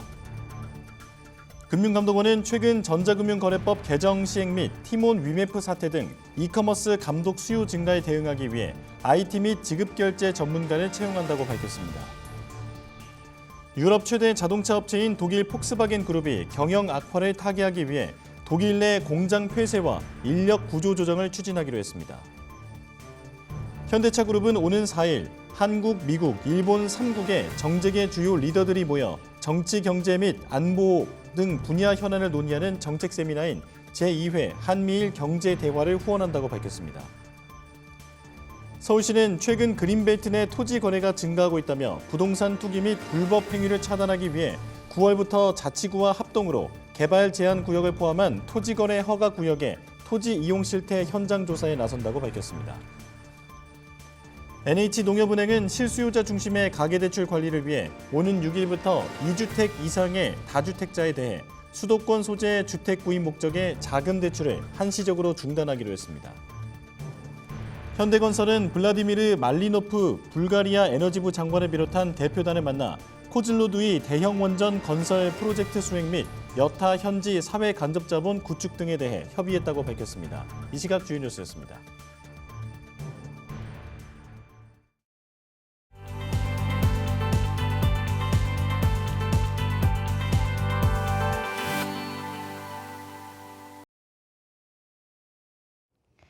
수익률 4대 천왕의 종목을 엿볼 수 있는 시간입니다. 수익서왕 함께 보시죠. 자, 오늘은 강호진 전문가 연결해서 종목 이야기 나눠보도록 할게요. 전문가님 안녕하세요. 네, 안녕하세요. 네, 오늘은 어떤 종목 갖고 나오셨나요? 네, 오늘은 선진 뷰티 사이언스라는 종목을 가지고 나왔습니다. 그래서 오늘 같은 경우에는 사실 이제 뭐 시장이 좀 조정이 나와주고 있지만 결국에 실적이 좀 뒷받침되는 종목들 같은 경우에는 다시금 좀 반등을 보여주고 있는 상황이라고 좀 보시면 될 것 같습니다. 자, 그래서 이제 화장품주들 같은 경우에도 사실 지금 지난 2분기에 이제 실적이 조금 이런 시장 컨센서스보다 조금은 좀 부진하다라는 얘기가 있었고, 또 중국 시장에서도 좀 부진이 이어지고 있다, 이런 좀 부담감이 다시 들어오게 되면서 화장품주들이 강한 상승을 좀 보였다가 반납을 하는 그런 모습들이 나타났는데, 사실상 이제 3분기부터는 다시 이제 본격적으로 좀 실적 성장세가 이어질 것으로 좀 보여지고 있고, 실제로 지금 8월 뭐 수출 지표만 좀 보더라도 이제 화장품 수출액이 8억 5천만 달러로 지난해보다는 21% 증가하는 모습이 좀 나타났습니다. 이제 그러다 보니까 여전히 이 K뷰티에 대한 수요는 꾸준히 좀 늘어나고 있다, 이렇게 좀 보시면 될 것 같고, 아직 끝나기엔 좀 이르다, 이렇게 좀 보시면 될 것 같습니다.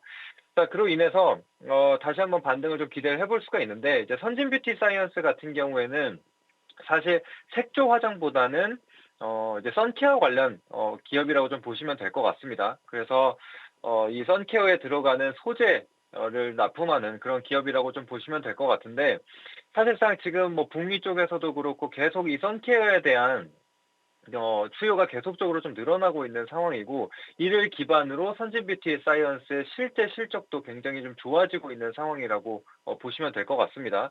그래서 이제 간단하게 실적을 한번 잠깐 좀 보여드리도록 할 텐데, 선진 뷰티 사이언스의 실적을 한번 보시게 되면은 이전에 뭐 400억대부터 600억대, 700억대, 그리고 올해 같은 경우에는 900억대까지 좀 늘어날 것으로 좀 보여지고 있습니다. 그래서 다른 뭐 개별 기업들 중에서는 뭐 실적이 좀 부진한 기업들도 있지만, 이제 선진 뷰티 사이언스만 놓고 봤을 때는 실적이 꾸준하게 늘어나고 있기 때문에 이 화장품 섹터의 전반적인 흐름을 가기보다는 이제는 좀 개별적으로 이 실적이 나타나는 기업들은 그래도 꾸준히 갈 수 있다, 좀 이렇게 좀 보고 있는 상황입니다. 그래서 또 이제 올해 같은 경우에도 주가적으로 이제 공장 증설을 하고 있는 상황이라고 좀 보시면 될 것 같은데, 이제 특히나 이 선진 뷰티 사이언스 같은 경우에는 국내 최초, 그리고 동아시아권 내에서도 최초로 이 FDA에 대한 승인을 좀 받고, 그러니까 이 실사를 거친 그런 기업 중에 하나입니다. 이제 그렇기 때문에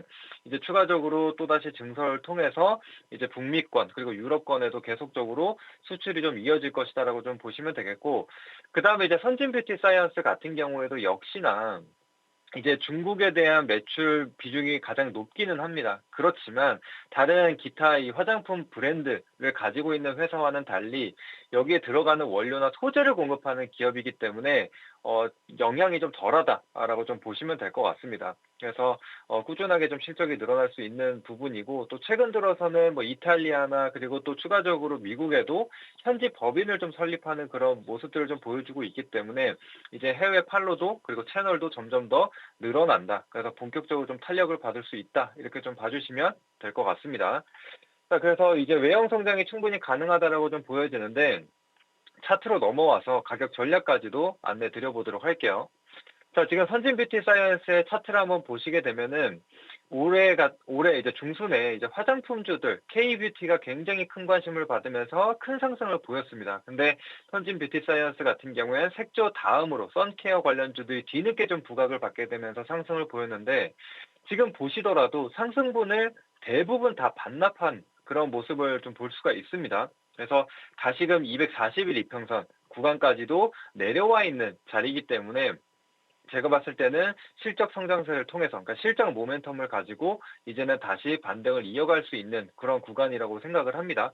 그래서 이전에는 뭐 기대감으로 오른 그런 기업들도 있었습니다. 그런데 이제는 본격적으로 실적 기반으로 움직이는 시기가 왔다라고 생각을 하거든요. 그러면 선진 뷰티 사이언스 같은 경우에 아까 보시는 바와 같이 실적 성장세가 꾸준히 나타나고 있기 때문에 주가의 레벨업도 당연히 이루어져야 된다. 그래서 지금은 상승분을 다 반납한 상황이니까 다시금 반등을 충분히 보여줄 수 있다라고 생각을 합니다. 그렇게 보시면 되겠고, 그래서 이제 매수가는 지금 현재가 부근으로 잡아드렸습니다. 11,250원에서 11,650원 사이로 진입 가능하시고, 일단 목표가 같은 경우에는 지금 시장 상황이 굉장히 좀 좋은 분위기는 아니다 보니까 조금 타이트하게 잡았습니다. 이전 고점 수준, 그리고 이 저항선이 형성이 되어 있는 가격대 부근인 12,800원으로 일단 1차 목표가 잡았고요. 그다음에 손절가 같은 경우에는 현재 이 지지 구간, 이 장기 이평선 구간이라고 볼 수 있는 1,400원으로 잡고 보시면 되겠습니다. 강호진 전문가와는 여기서 인사 나누겠습니다. 오늘 도움 말씀 감사합니다. 감사합니다. 네, 선진 뷰티 사이언스의 투자 포인트 저와 함께 정리를 해보시죠. 8월 수출 데이터가 공개됐는데 화장품 쪽 굉장히 견조한 모습을 나타냈습니다. 글로벌 선케어 수요가 증가하고 있다는 점, 특히 북미 시장에서 선케어가 굉장히 잘 팔리고 있다는 점 주목을 해주셨는데요. 상반기 최대 실적에 이어서 추가적인 실적 성장도 기대되는 상황입니다. 여기에 성장 모멘텀도 안고 있는 상황인데요. 해외 법인 설립으로 외형 성장이 기대된다라는 분석해 주셨고요. 다만 목표가는 시장 상황이 좋지 않기 때문에 조금 타이트하게 잡아주셨습니다. 12,800원 손절가 1,400원 잡고 대응해 보도록 하겠습니다. 자, 바로 이어서 이주영 전문가 연결해서 종목 이야기 나눠보도록 하겠습니다. 전문가님 안녕하세요. 네, 안녕하세요. 네, 오늘의 종목 공개해 주시죠. 네, 오늘의 관심 종목은 DS 단석이 되겠습니다. 자, 신규 상장주 낙폭과대 패턴이고요.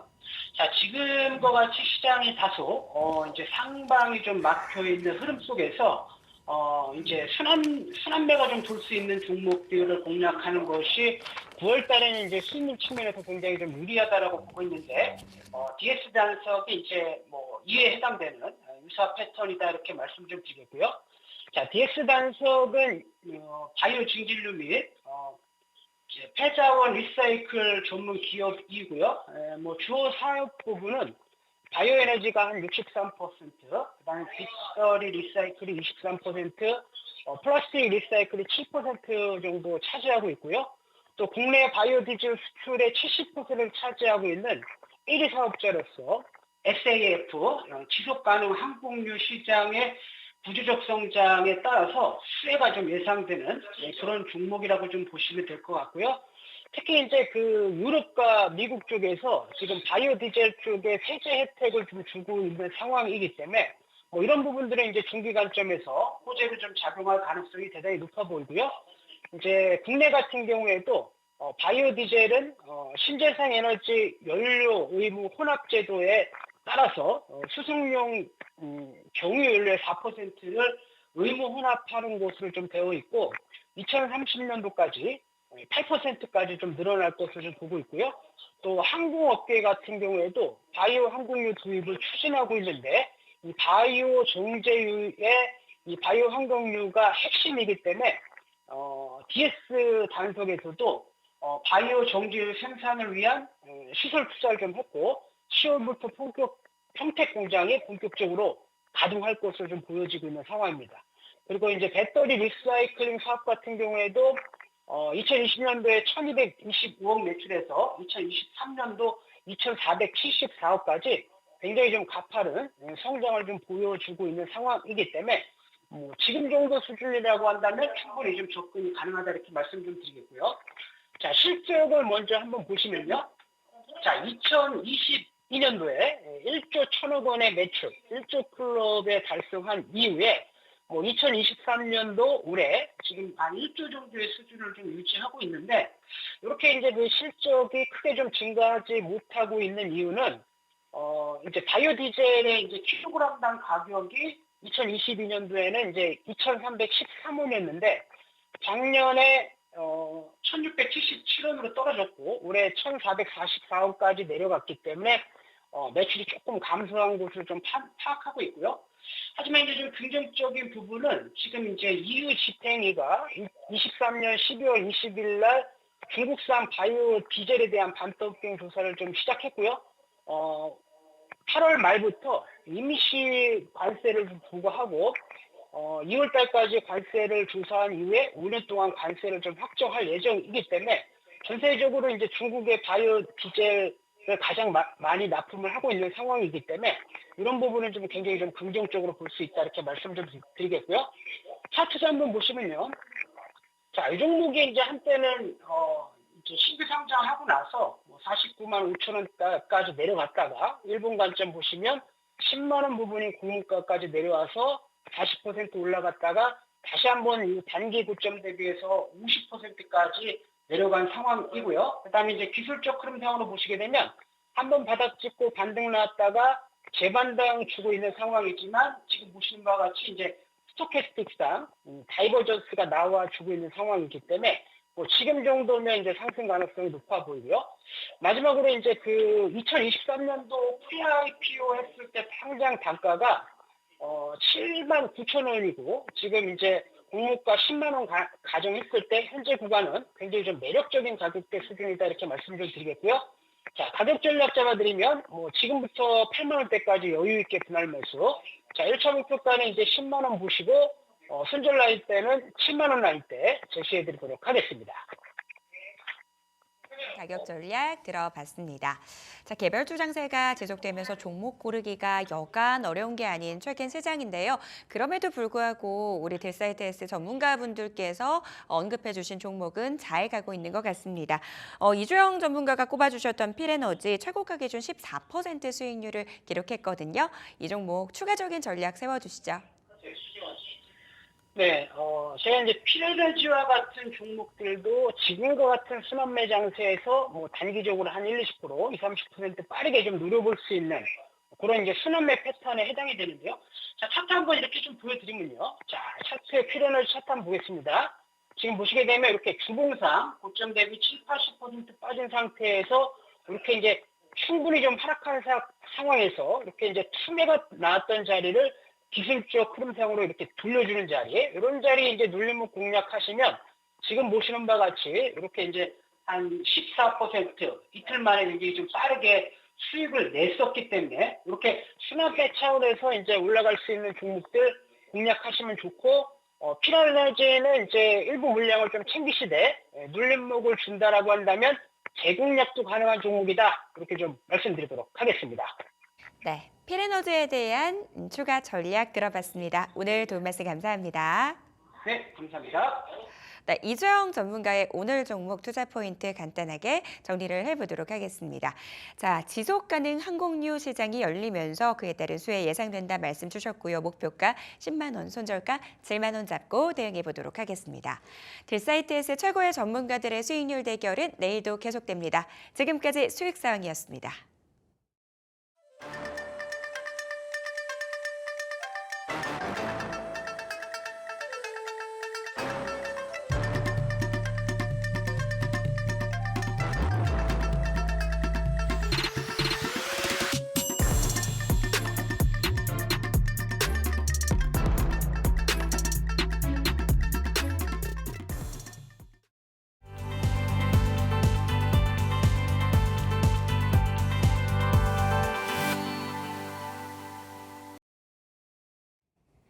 라스트 빅딜 함께 하시죠. 오늘 시장 안에서 주목받았던 종목들 체크해 보고요. 종가 매수 여부 확인하겠습니다. 네, 오늘은 이창원 IM증권 PB 최진욱 영앤리서치 본부장과 함께하겠습니다. 어서 오십시오. 네, 어서 오세요. 두 분과 함께 종목 이야기 나눠보도록 하겠습니다. 최근 연쇄적으로 의료계 파업 소식 들려오면서 의료 로봇 관련주가 시장 안에서 관심을 받고 있습니다. PNS 미케닉스 이 종목에 대한 두 분의 의견 들어보겠습니다. 두 분 모두 종가 매수 의견 주셨고요. 이창원 PB님 의견 좀 들어볼게요. 개인적으로 어제 이 종목이 고개를 강하게 들었습니다. 네. 그리고 오늘도 다시 한번 강한 상승 흐름이 나오다가 지금 음봉이 나오긴 했는데 지난주에도 실은 이 종목에 대한 이야기를 드리면서 삼성의 보핏 웨어러블 로봇이라고 하는 것은 결국에는 하지 로봇이었다는 것. 그리고 현재 시점에서 로봇 섹터에 대한 이야기는 참으로 분분하긴 합니다. 물론 네. 향후의 전망 자체는 밝다 하더라도 저는 개인적으로 로봇 섹터 3분기 쉽지 않을 것이라고 생각을 하는데 그 가운데서도 우선은 실적이 내고 있는 기업은 눈여겨볼 필요가 있다는 것. 그게 동사라고 생각하시면 좋을 것 같습니다. 실적이 어느 정도 보장되는 기업이 만약에 3분기 기준으로 두산 로보틱스나 레인보우 로보틱스의 실적 턴이 나왔을 때 저는 주가는 지금이 고점이 아니라 더 오를 수 있지 않을까 그리 보여지고요. 기술적으로 오늘 음봉이 참 크게 나온 것 같긴 합니다만 네. 적어도 어제 종가 그리고 오늘 저가 약간의 갭이 지금 희미하게 있습니다. 이 갭을 저는 이탈하지만 않는다면 시세는 여기에서 조금은 더 가지 않을까 그리 보여지고요. 신규 상장 종목들이기 때문에 변동성이 상대적으로 클 수는 있으나 모처럼 고개를 지금 드는 거죠. 더군다나 그게 어제 9월 첫 거래일에 고개를 들었다라고 하는 것은 이번 달에 한번 달려보겠다. 저는 그런 뜻으로 보입니다. 그래서 동사 같은 경우에는 오늘 종가 정도에 여러분들이 한번 매수해도 괜찮을 것이다. 그런 이야기 전해드리도록 하겠습니다. 네, 개인적으로는 3분기에 로봇주가 쉽지는 않을 것 같지만 이럴 때일수록 영업이익을 흑자를 내고 있는 기업에 주목해 볼 필요가 있다. PNS 미케닉스 말씀해 주셨고요. 자, 이제 다음 종목 VT 보겠습니다. 리들샷 흥행으로 상반기 실적이 크게 개선됐는데 이후에 북미 수요 확대에 대한 기대감으로 주가가 반등을 보이고 있습니다. 자, 오늘 이 종목에 대한 종가 매수 의견 들어보겠습니다. 두 분 다 동그라미 네. 들어주셨고요. 이번엔 최진욱 본부장님 말씀 들어볼게요. 네, 일단 VT 같은 경우 올해 상반기에 좀 리드샷에 좀 힘입어서 좀 실적이 큰 폭으로 좀 개선이 된 기업이라고 좀 생각을 하시면 됩니다. 이미 뭐 국내나 일본 쪽 같은 경우는 판매 채널이 좀 많이 확장이 되어 있는 상황이다 보니까 이미 좀 영업 구축망은 확실하게 좀 구축이 되어 있는 상황이고 이제 하반기 때 좀 중요한 투자 포인트를 하게 되면 이제 북미 수요가 얼마나 좀 확장을 해주는지 부분들이 일단 관건이라고 생각은 하고 있는데 일단 지금 뭐 동남아 쪽 위주로는 리드샷에 대한 흥행이 계속되고 있는 상황이다 보니까 뭐 북미 쪽 같은 경우도 여전히 좀 수요가 긍정적인 흐름들이 좀 나와줄 가능성이 높다라고 보고 있는 상황이고요. 여전히 화장품 8월 수출 데이터 역시도 호조세가 계속 좀 나와주고 있는 상황들까지도 일단 VT나 뭐 전반적인 화장품 섹터 내에 기간 조정에 따른 좀 기술적 반등이 좀 강하게 들어와줄 수 있을 만한 그런 시기이지 않을까라고 보고 있는 상황입니다. 또한 이제 이번에 VT가 이제 ENC라고 리드샷을 좀 만든 제조를 하고 생산을 하고 있는 기업을 지분을 좀 매입을 했습니다. 네. 지분을 좀 매입을 하면서 좀 자회사로 편입을 했는데 그렇다고 하게 되면 결국 VT가 이번에 수직 계열의 구축에 나섰다라는 거죠. 수직 계열의 구축까지 나선 상황이다 보니까 여전히 좀 원활한 VT에 대한 리드샷 부분들의 공급은 계속될 가능성이 좀 높지 않을까라는 관점으로 볼 때는 오히려 지금 이제 추세적인 반등이 좀 일어나고 있는 상황이다 보니까 지금부터 일단 살짝 갭이 떠 있긴 합니다. 다만 한 29,500원, 600원대 이 라인대를 확실하게 좀 지지를 받아주고 지켜준다 하게 되면은 다시금 좀 추세 반전을 노려볼 수 있는 구간이지 않을까라고 보고 있는 상황입니다. 예. 네. 일본과 내수 쪽 꽉 잡았고 추가적으로 북미 시장 진출에 대한 기대감이 살아있는 VT 종가 매수 해보자라고 의견 주셨습니다. 자, 전기차 화재 예방 섹터 내에서 한 종목 보도록 하겠습니다. 정부가 관련된 예산을 증액하겠다라는 뉴스가 나오면서 오늘 시장 안에서 한빛 레이저의 주가도 강세를 기록하기도 했는데요. 이 종목에 대한 두 분의 의견 들어보겠습니다. 이번에는 엇갈렸습니다. 이번에는 최진욱 본부장님 의견부터 좀 들어보고 싶어요. 네네. 일단 이제 2차 전지가 최근에 수급이 굉장히 좀 좋은 상황입니다. 그 안에서도 일단은 2차 전지 쪽의 수급이 아직 크게 감소를 하지 않았다고 하게 되면은 결국 이제 배터리 진단 쪽 관련한 관련주들의 좀 수급이 좀 강하게 지금 계속 실리고 있는 모습이거든요. 그럼에도 불구하고 지금 주가의 지금 위치 자체는 이제 저점 대비 그렇게 큰 폭의 상승들이 아직까지 연출이 되고 있는 상황들은 아니기 때문에 앞으로의 성장성과 외형 성장 부분들을 놓고 본다 하게 되면은 배터리 진단 시장 같은 경우는 성장성이 좀 큰 폭으로 나와주지 않을까라고 보고 있습니다. 그 안에서도 일단 한빛 레이저 같은 경우가 배터리 이제 마킹 시스템 쪽에 대한 부분들을 좀 국산화를 한 기업입니다. 그만큼 기술력과 뭐 경쟁력 부분들을 전부 다 갖추고 있는 기업이고요. 원래 이제 배터리 진단 기업들 같은 경우 상반기 때 원래 실적이 잘 안 나옵니다. 상반기 때 실적이 좀 잘 안 나오고 하반기부터 좀 차량에 대한 뭐 신차 라인업이라든지 차량에 대한 판매 수요에 따라 가지고 하반기 실적이 더욱더 가속화가 될 수 있는 그런 성격을 좀 가지고 있는 기업이다 보니까 오히려 상저하고 흐름들이 하반기 때 좀 연출이 되지 않을까라고 보고 있는 상황입니다. 최근에 수급적인 흐름도 그렇고요. 추세적인 반등 부분까지도 긍정적인 흐름들이 좀 연출이 되고 있는 상황이다 보니까 네. 오히려 지금 6개월 선만 이탈 안 해준다라고 하게 되면은 추가적인 상승 충분히 가능하지 않을까 보고 있는 상황입니다. 6개월 선 이탈하지 않는다면 추가 상승 충분히 노려볼 수 있다라는 측면에서 종가 매수 의견 주셨습니다. 이청원 PB님께서는 X 들어주셨네요. 네, 그 해당 섹터 자체가 전기차 포비아라고 하는 한 가지 이슈에 의해서 계속해서 오르는 양상을 보였습니다. 그런데 어쨌거나 그 이슈는 지난달까지는 저는 괜찮다라고 생각을 하나 이번 달은 결국에는 또 다른 순환매 장세가 놓일 것으로 생각을 하고요. 오늘 주가 움직임 한번 보시면 동사뿐만이 아닙니다.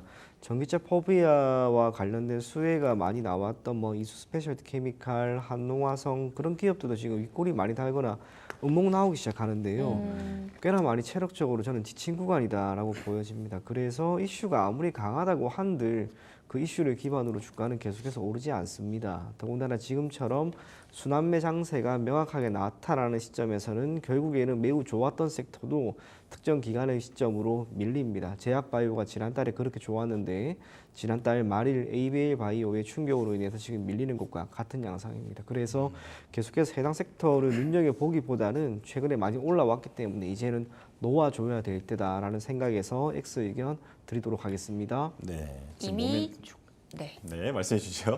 이미 주가가 많이 오른 상태에서 추가적으로 이슈가 지속될지 모르겠다라는 부분 말씀 주셨는데요. 제가 질문이 있어서 말에 좀 끼어 들어봤어요. 네. 사실 전기차 화재 사건 관련돼서 전고체 쪽도 좀 주목을 받았었잖아요. 그럼 이쪽도 좀 별로라고 보시는 건지 이청원 PB님께 좀 질문 드릴게요. 개인적으로 장기적으로 뭐 나쁘다 그런 의견이 아니고요. 네. 시장은 계속해서 변화 양상을 보일 겁니다. 수급적으로 특정 섹터가 계속해서 오르는 거는 저는 쉽지 않다라고 생각을 합니다. 그런 면에서 앞서 이야기한 전고체 배터리와 관련된 기업들도 지금 주가 흐름 보시면 많이 눌리고 있습니다. 네. 지금은 쉽게 접근할 때는 아닐 것이다. 그런 관점으로 저는 가급적이면 보유하고 계신 분들은 이제 수익 실현을 하시고요. 네. 신규로 진입을 하시려고 하시는 분들은 가급적이면 지금 턴이 아니고 다음에 다시 한번 이슈가 부각될 때 접근할 것을 권해드리겠습니다. 네, 배터리 화재 테마 관련해서 한빛 레이저 살펴봤는데 이청원 PB님은 X 그리고 최진욱 본부장님은 동그라미 들어주셨다는 거 기억하시면 좋겠습니다. 자, 다음 종목 볼 텐데요. 지금 국내 증시가 박스권에 갇혀 있다 보니까 금리 인하 기대감 그리고 여기에 밸류업 이 두 가지가 겹쳐서 금융주가 지금 주목을 받고 있는데 삼성증권이 특히나 배당 수익률이 높을 것이다라고 하는 부분까지 부각을 받고 있습니다. 삼성증권 자 종가 매수 하시겠습니까? 자, 두 분 다 네. 오를 들어주셨어요. 이청원 PB님 말씀부터 들어볼게요. 기본적으로 지금 금융 섹터에 있는 기업들의 흐름 자체가 좋습니다. 기저에 깔려 있는 건 철저하게 밸류업이 아닌가 그리 보여지고요. 올해 7월까지 밸류업 프로그램에 참여하는 기업들보다는 7월, 8월 두 달 동안 참여하는 기업의 수가 월등히 더 늘어납니다.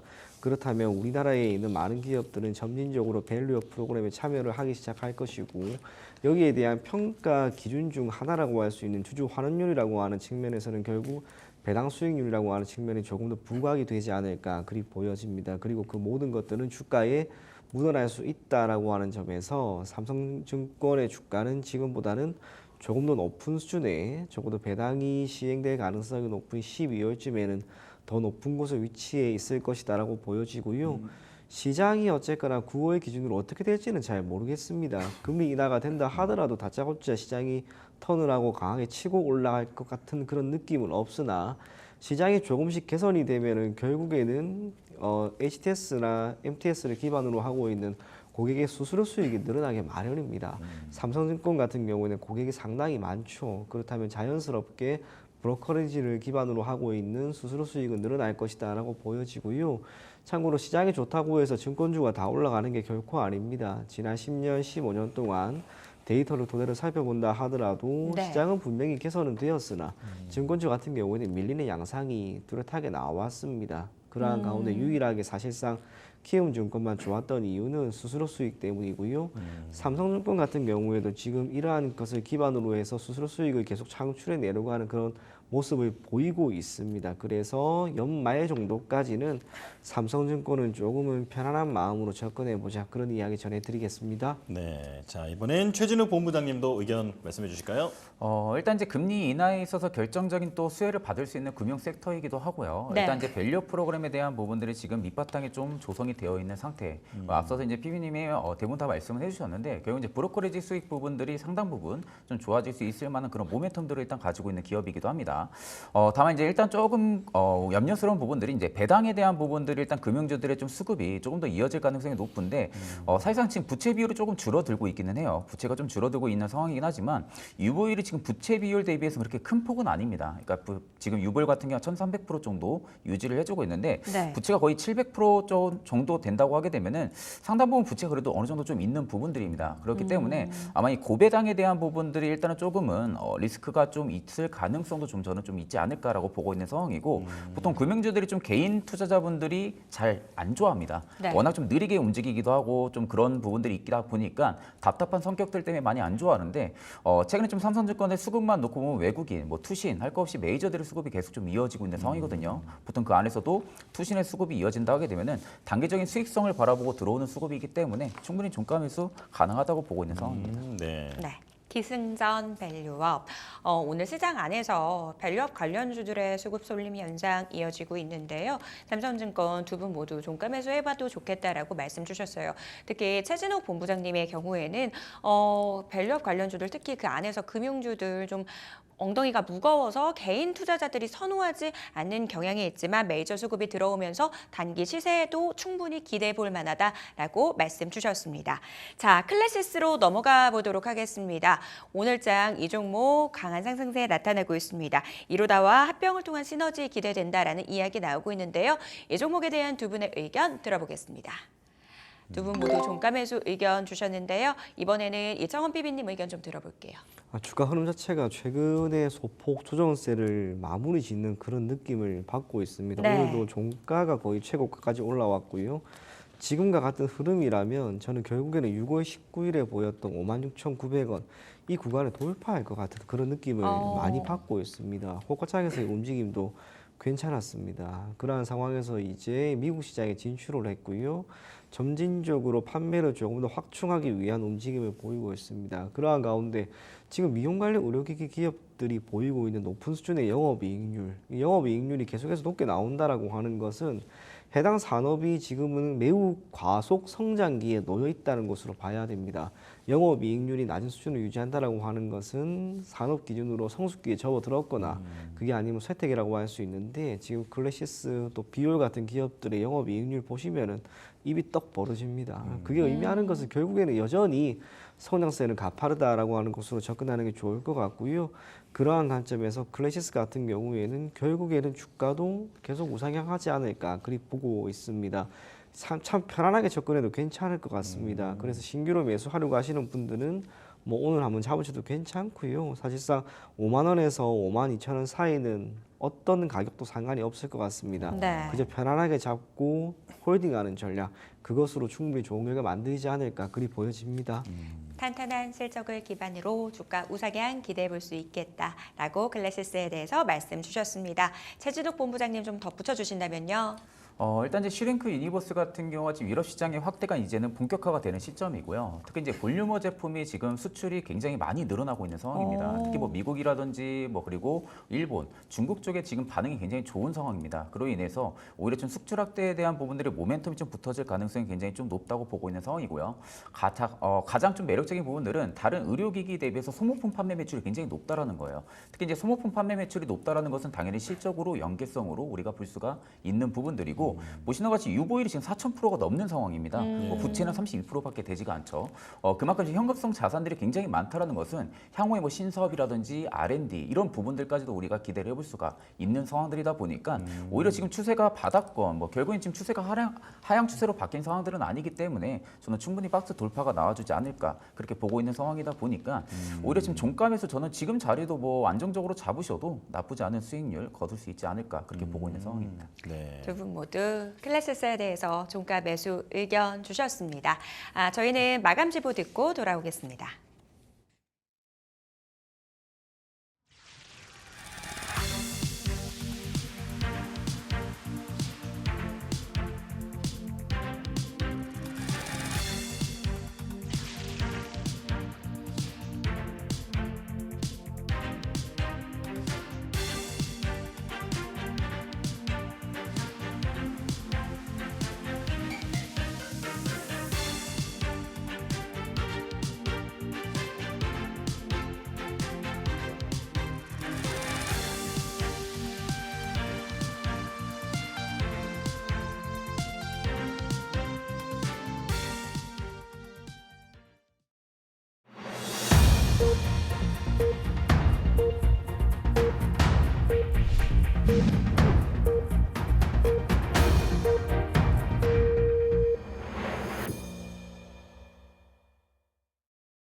화요일장 마감됐습니다.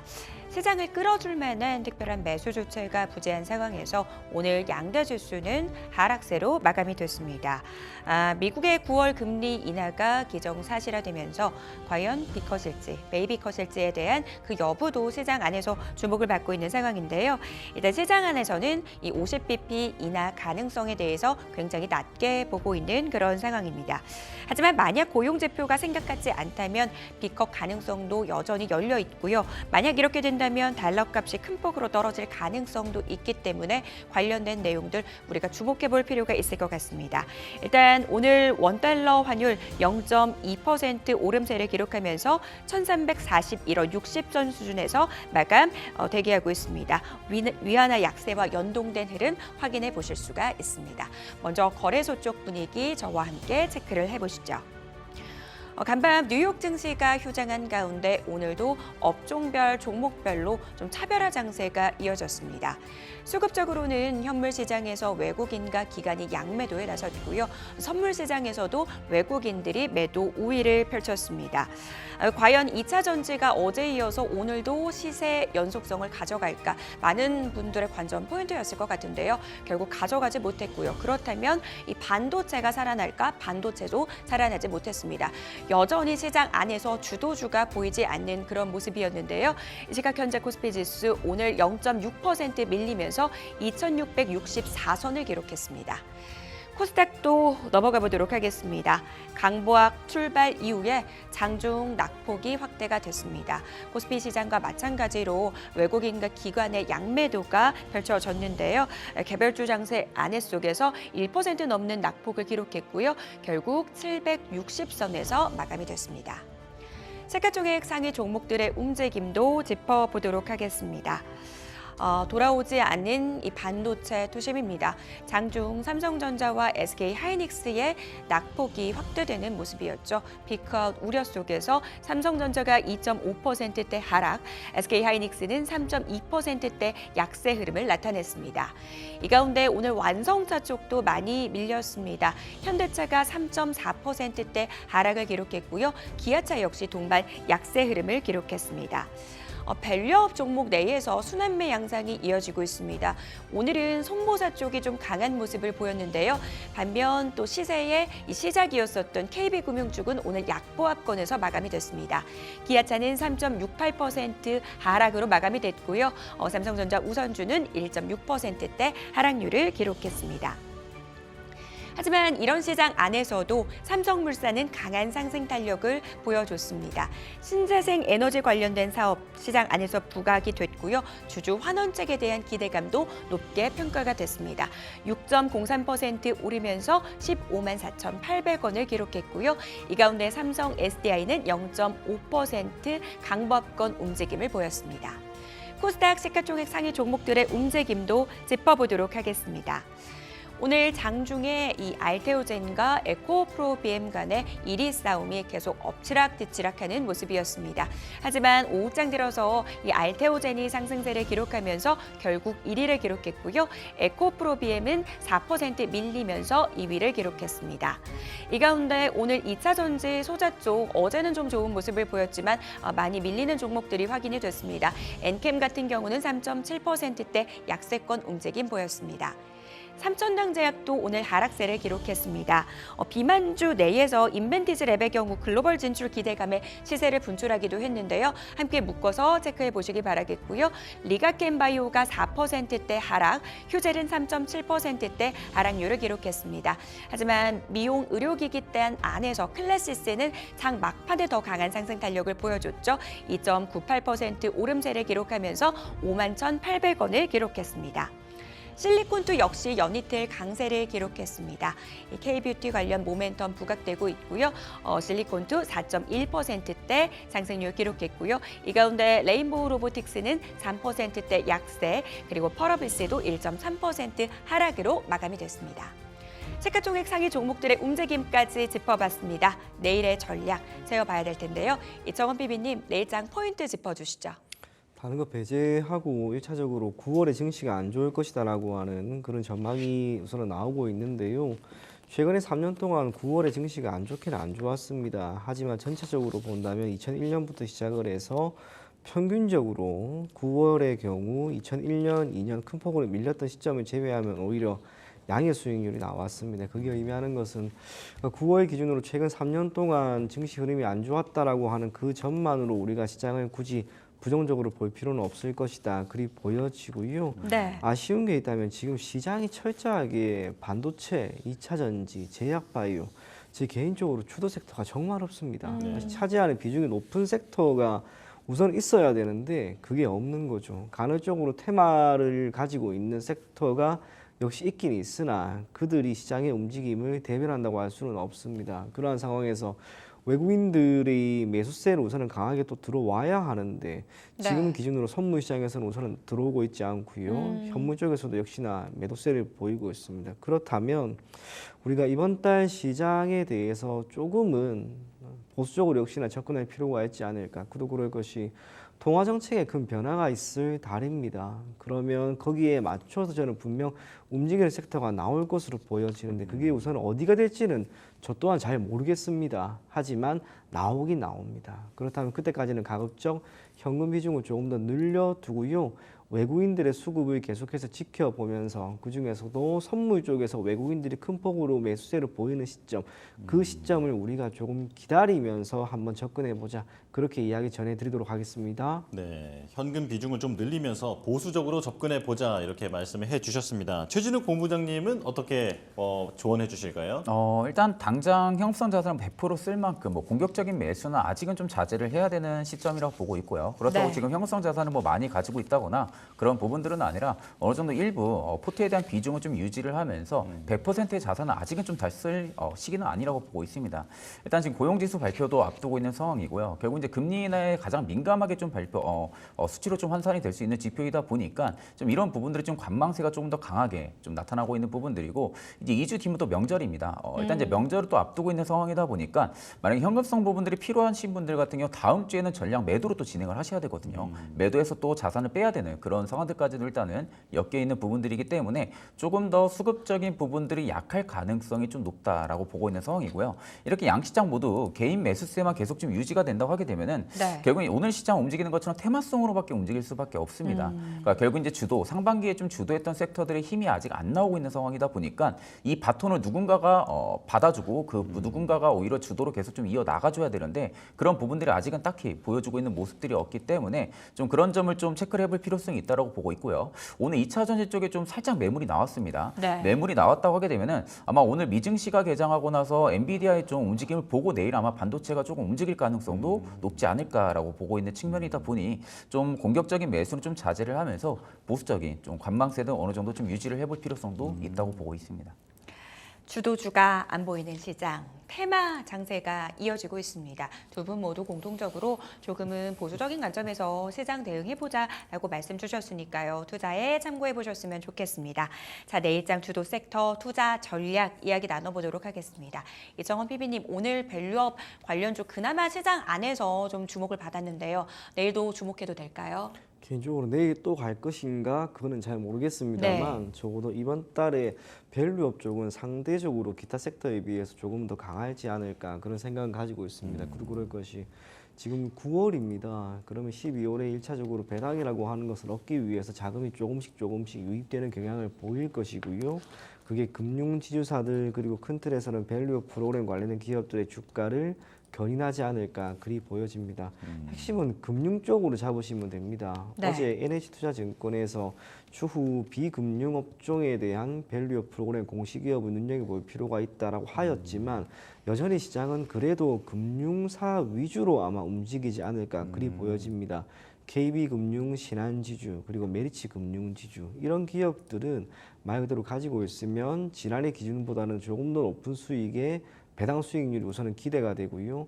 배당이라고 하는 것은 리스크가 사실상 없습니다. 확실한 수익이기 때문에 우리가 보유를 하고 있음에 따라 충분히 얻을 수 있고 배당 락일에 주가에 충격이 있다 하더라도 한편으로 크지 않을 수가 있습니다. 그런 면에서 시장이 지금 주도주가 없다라고 하는 것 그걸 감안하면 오히려 특정 섹터 상대적으로 기대 수익이 높은 쪽으로 자금은 더 몰릴 것 같습니다. 철저하게 밸류업 프로그램 쪽을 우리가 눈여겨보자 그런 이야기 전해드리겠습니다. 예, 저 짧게 이것만 좀 여쭤보고 싶어요. 밸류업을 눈여겨보자고 하셨는데 금융주 말고 그렇다면 지주사 같이 그 밸류업에 네. 어쨌든 섹터에 포함되어 있는 그 회사들은 어떻게 보십니까? 나쁘게 보지는 않는데요. 앞서 이야기한 것처럼 그 안에서도 종목이 상대적으로 많이 있을 겁니다. 그러면 그중에 우리가 선택을 해야겠죠.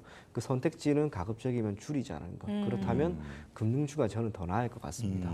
알겠습니다. 자, 그렇다면 최진욱 본부장님의 의견도 들어보겠습니다. 주도 섹터와 투자 전략 들려주실까요?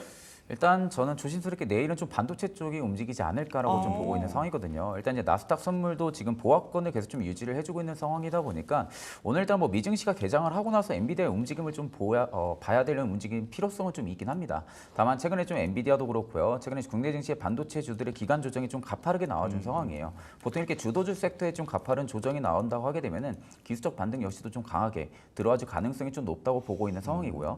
결국 내일 증시에서 반도체 쪽이 조금 더 유리하게 반등 기조가 좀 나와줄 가능성이 높다라고 보고 있는 측면 또 두 번째는 2차전 쪽에 매물이 조금 출혈을 했다라는 거. 결국 이제 2차전지와 반도체 핑퐁 형상들이 계속 좀 나타나고 있는 상황입니다. 2차전 쪽에 좀 일부 매물이 출회가 되면 그 다음 거래일에서는 반도체 쪽에 좀 수급이 이어지고 있는 상황이고요. 이런 부분들이 연속적으로 계속 나타나고 있는 상황이다 보니까 최근 기간 조정 대비 오히려 저는 반등이 나와준다고 하게 되면은 반도체 쪽이 조금 더 유리하게 내일은 움직이지 않을까 그렇게 좀 예상을 하고 있는 상황입니다. 네. 2차 전지 네. 이것도 좀 여쭤보고 싶어요. 네. 지금 주도 섹터를 보면 주도주를 보면 제약바이오까지 포함해서 이제 배터리, 반도체잖아요. 자, 본부장님 그렇다면 이게 어찌 보면 제로섬 게임 같은 느낌이 좀 드는데 네. 여기에 제약 바이오도 포함이 된다고 보십니까? 반도체, 배터리의 이런 이제 시속 게임에서요? 일단 이제 수급적인 면만 놓고 본다 하게 되면은 상당 부분 딸리긴 합니다. 아직까지는 좀 부족한 부분들이 제약 바이오 쪽이 좀 있기는 하지만 그나마 좀 제약 바이오 쪽, 특히 이제 바이오 시밀러 쪽 같은 경우는 이제 좀 다른 성격으로 봐야 되는 부분들은 앞전에는 뭐 증자라든지 뭐 임상 부분들이 있어서 개별적인 재료로 좀 많이 움직이고 등락폭이 좀 굉장히 컸었죠. 근데 이번에 좀 다른 부분들은 기술 수출이 좀 진행이 되고 있다라는 겁니다. 기술 수출이 진행이 되고 있다라는 것은 실적이 좋아질 수 있을 만한 그런 길에 지금은 타 있다라고 저는 보고 있기 때문에 오히려 좀 제약 바이오 같은 경우도 충분히 기간 조정이 나온다라고 하게 되면은 매수 관점 보셔도 나쁘지 않다고 보고 있습니다. 네. 2차 전지와 반도체 간의 시속 게임이 이어지는 상황에서 내일 시장 이 반도체의 반등 기대해 볼 수 있겠다라는 부분들 차진욱 본부장님께서 말씀 주셨으니까요. 투자에 참고해 보시기 바라겠습니다.